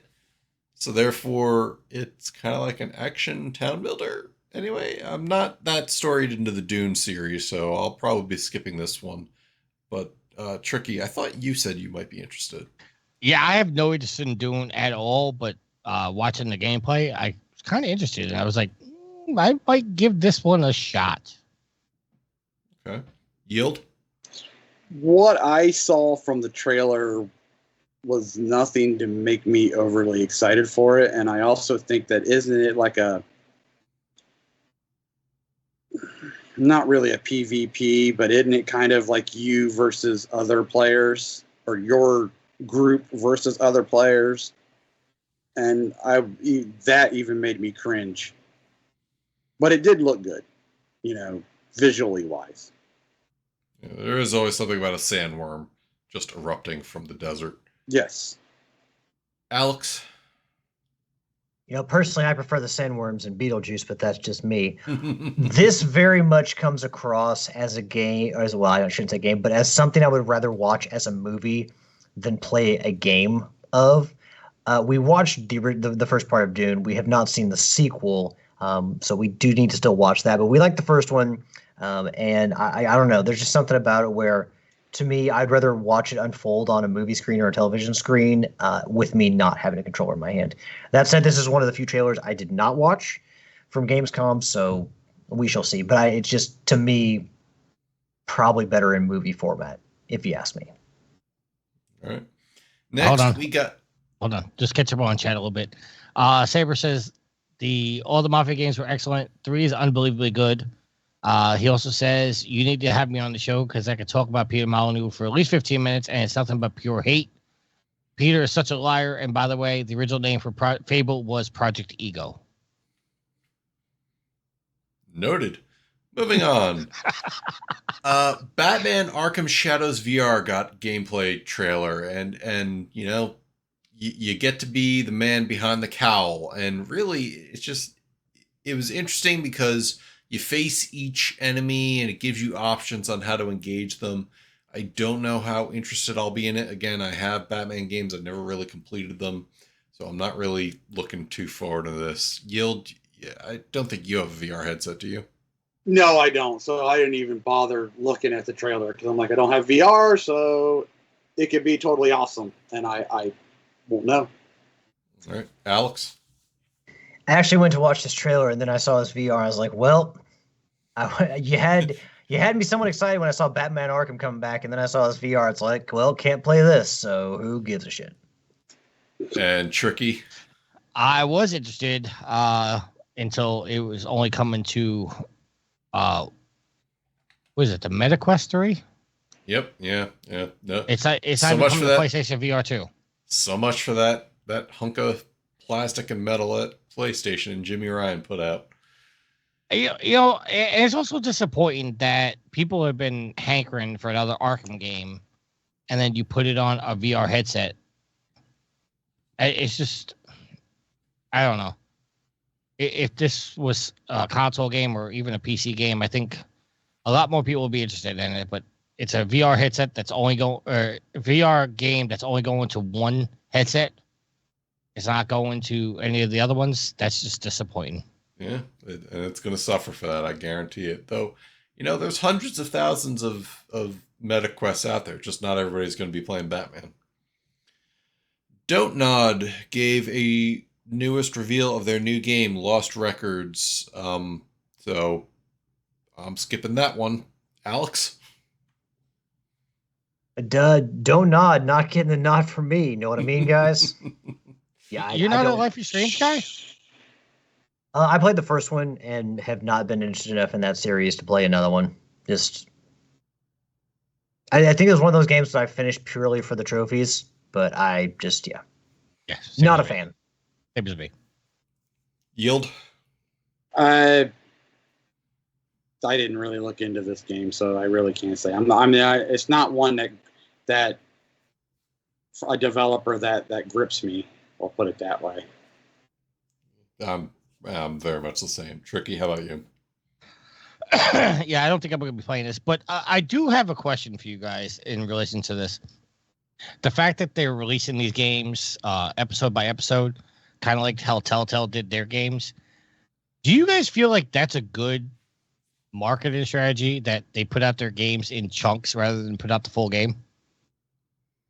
Well, it was originally meant to be a way for studios to get content out to people quicker, and then that just failed. I mean, I remember playing Wolf Among Us back in the day, and it just seemed to be slow. And then everything happened with Telltale and what they were doing with the Walking Dead series, and that just fell through. So it's nice if somebody can keep it up, but it has to be the right tempo. I mean, judging by the Telltale thing, like a 2-hour experience, and then you don't get a game for a month. You don't get the next part for a month. So what I've always done with stuff like that is games that when I'm interested in something like that, I do it kind of like, well, I don't do it for all my streaming, but I just wait until they're all out and then purchase it. So that way I can play through at my pace, not I get done with an episode and hurry up, give me the next one because I really, really want it. All right, what about you, Alex? Well, I did play quite a few of the Telltale games. I can't remember. Maybe it was only The Walking Dead where I played it in the format of one episode comes out and you got to wait. I don't know. For me personally, I don't want to have to. I want to be able to complete it in one run through. I don't want to have to, wait months or weeks or however long later to get the next episode. I just would rather go through it and finish it because you get done with one episode, you move on to another game, you come back to another episode, and then maybe you've kind of forgotten what happened or you need a refresher on what's happened in the first game. I shouldn't say first game, the first episode. Or, from a company standpoint, you put out these by episodes, people buy into the first episode to see how it plays. They have fun with it, but then you release something a few months later, and then they're caught up in other games. They're looking forward to get other games more, and you've lost them. As opposed to, now you could, yes, buy the game outright and just wait to download the each episode as it came out. But if people are buying it, piece by piece, you stand to lose people if they get disinterested or they just kind of move on and don't care. So I don't necessarily think it's the best strategy for the developers. I mean, Telltale went out of business. So, I mean, that right there. And they're back, though. Well, they did go out of business, and not necessarily for that reason because of licensing costs and all that, but I don't know. I would rather buy a game and have it all right there, and I can play it at my leisure, not having to arbitrarily wait for another episode to come out. Did Ashley ever play that Telltale game that was based on the TV show or the movie? What?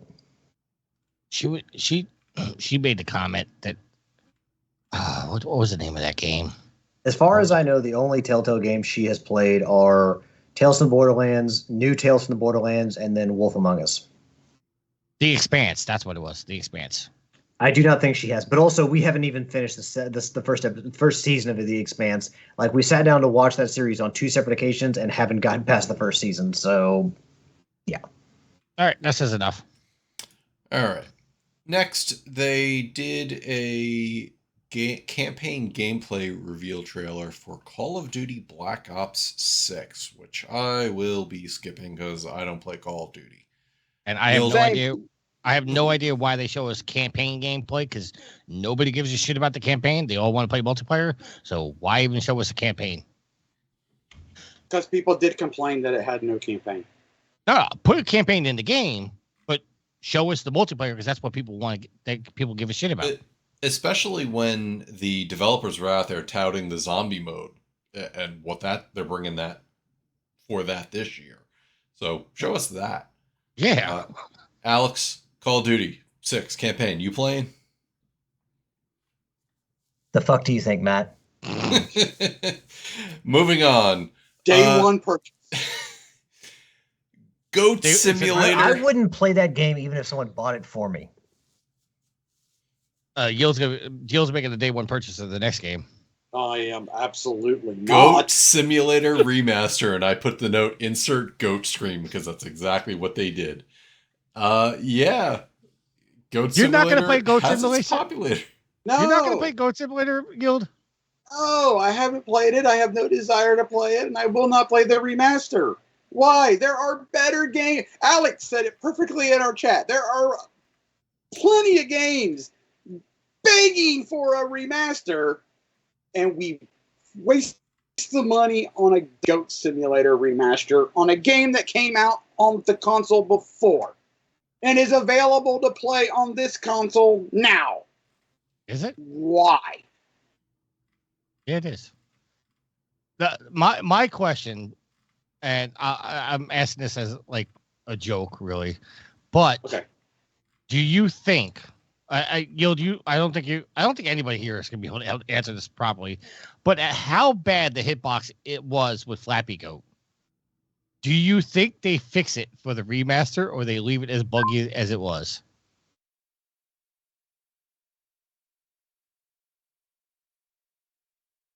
Nobody answered.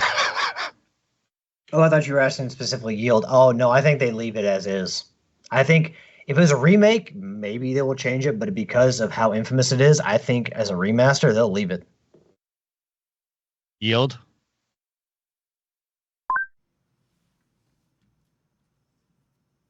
Did we lose yield? Is yield on mute? We may have lost yield. Interesting. All right. Well, with that, do you think they leave the hitbox the same way? No. I don't have much more to say than that. I've never been a Goat Simulator fan, so it's like everything else going on with it. I don't think anybody's really a Goat Simulator fan. I think there are fans. I think it was done just on a. I think people play it just as a funny thing.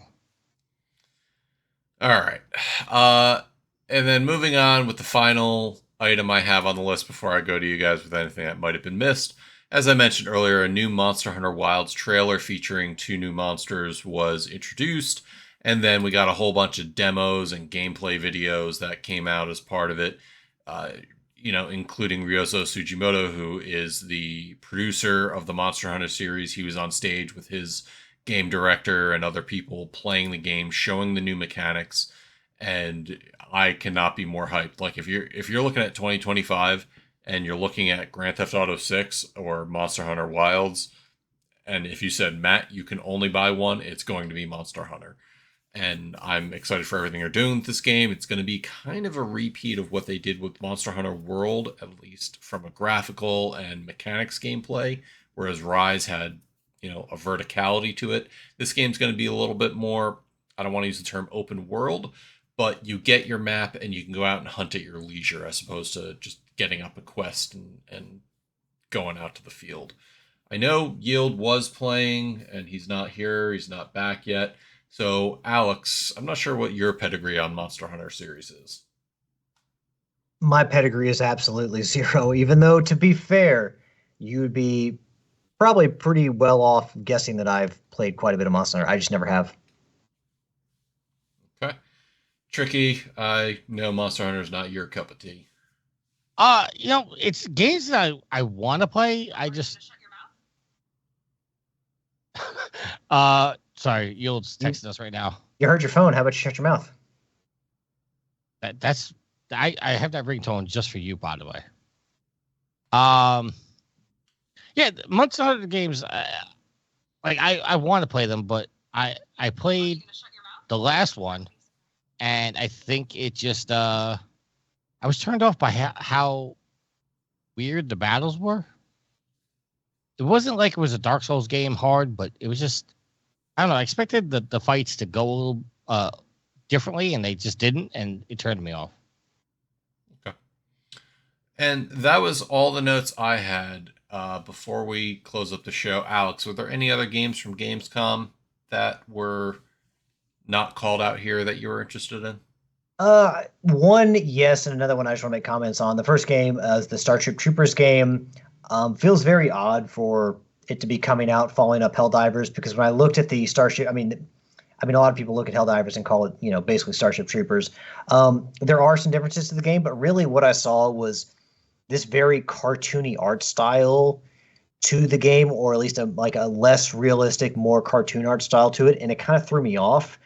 The bugs, everything looks well animated. The bugs look proper threatening, but just the art style of it kind of threw me off. And I don't really know, especially since I poured almost 300 hours into Helldivers, if I'm going to want to jump into the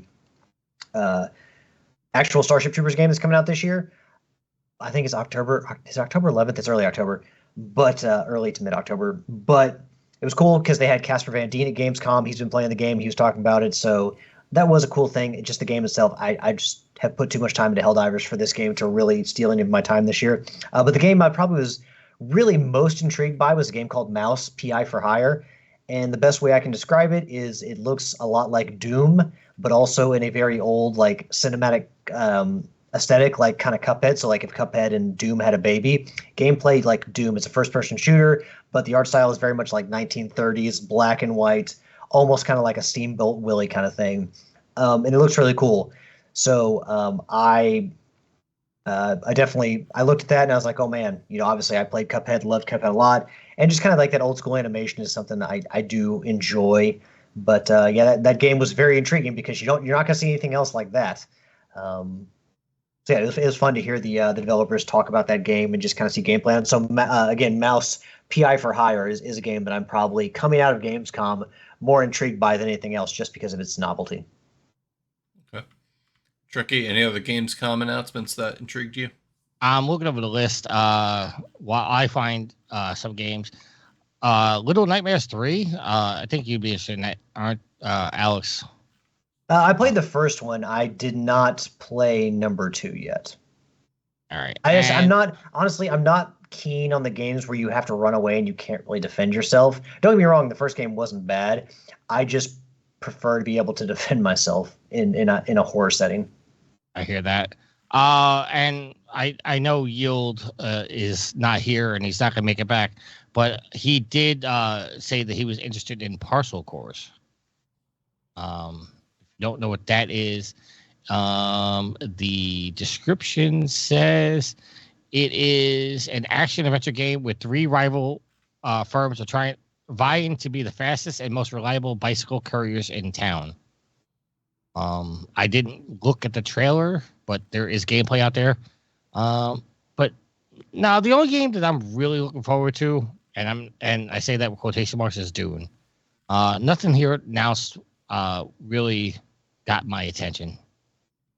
I'm looking over the list to see if like I'm missing something, and no, I'm good. Just Dune.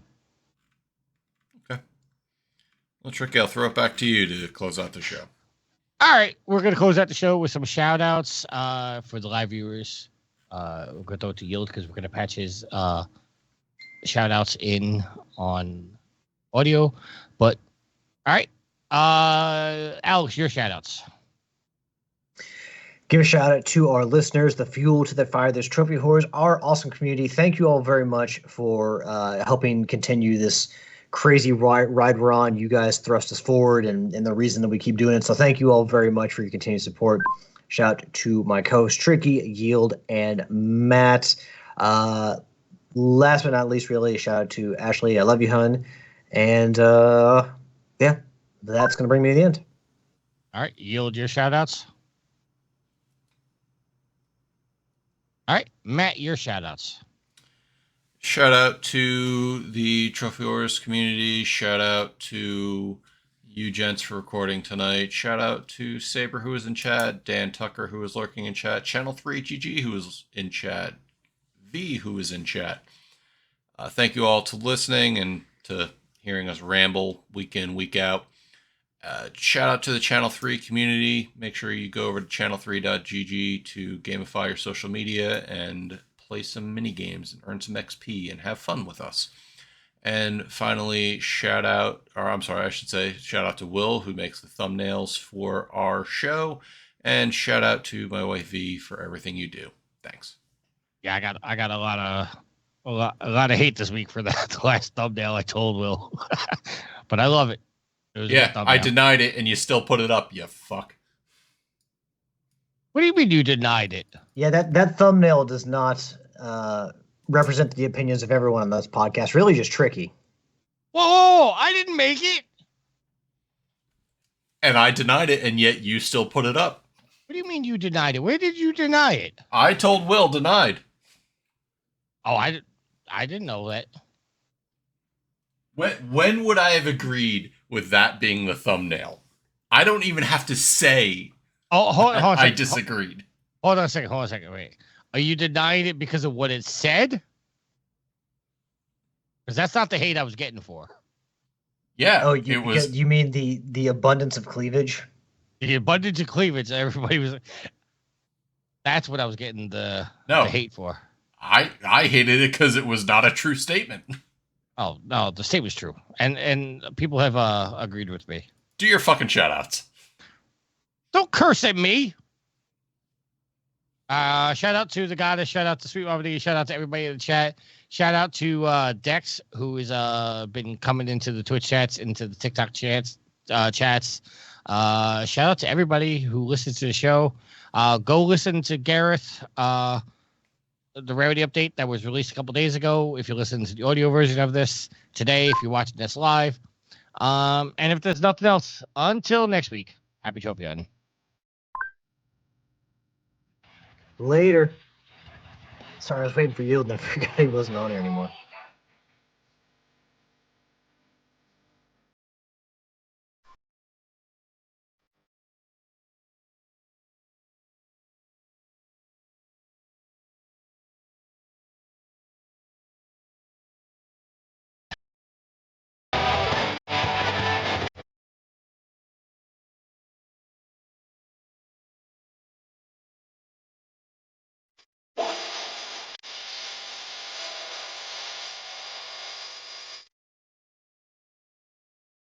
The theme song is Venus by the band Even off their album Z.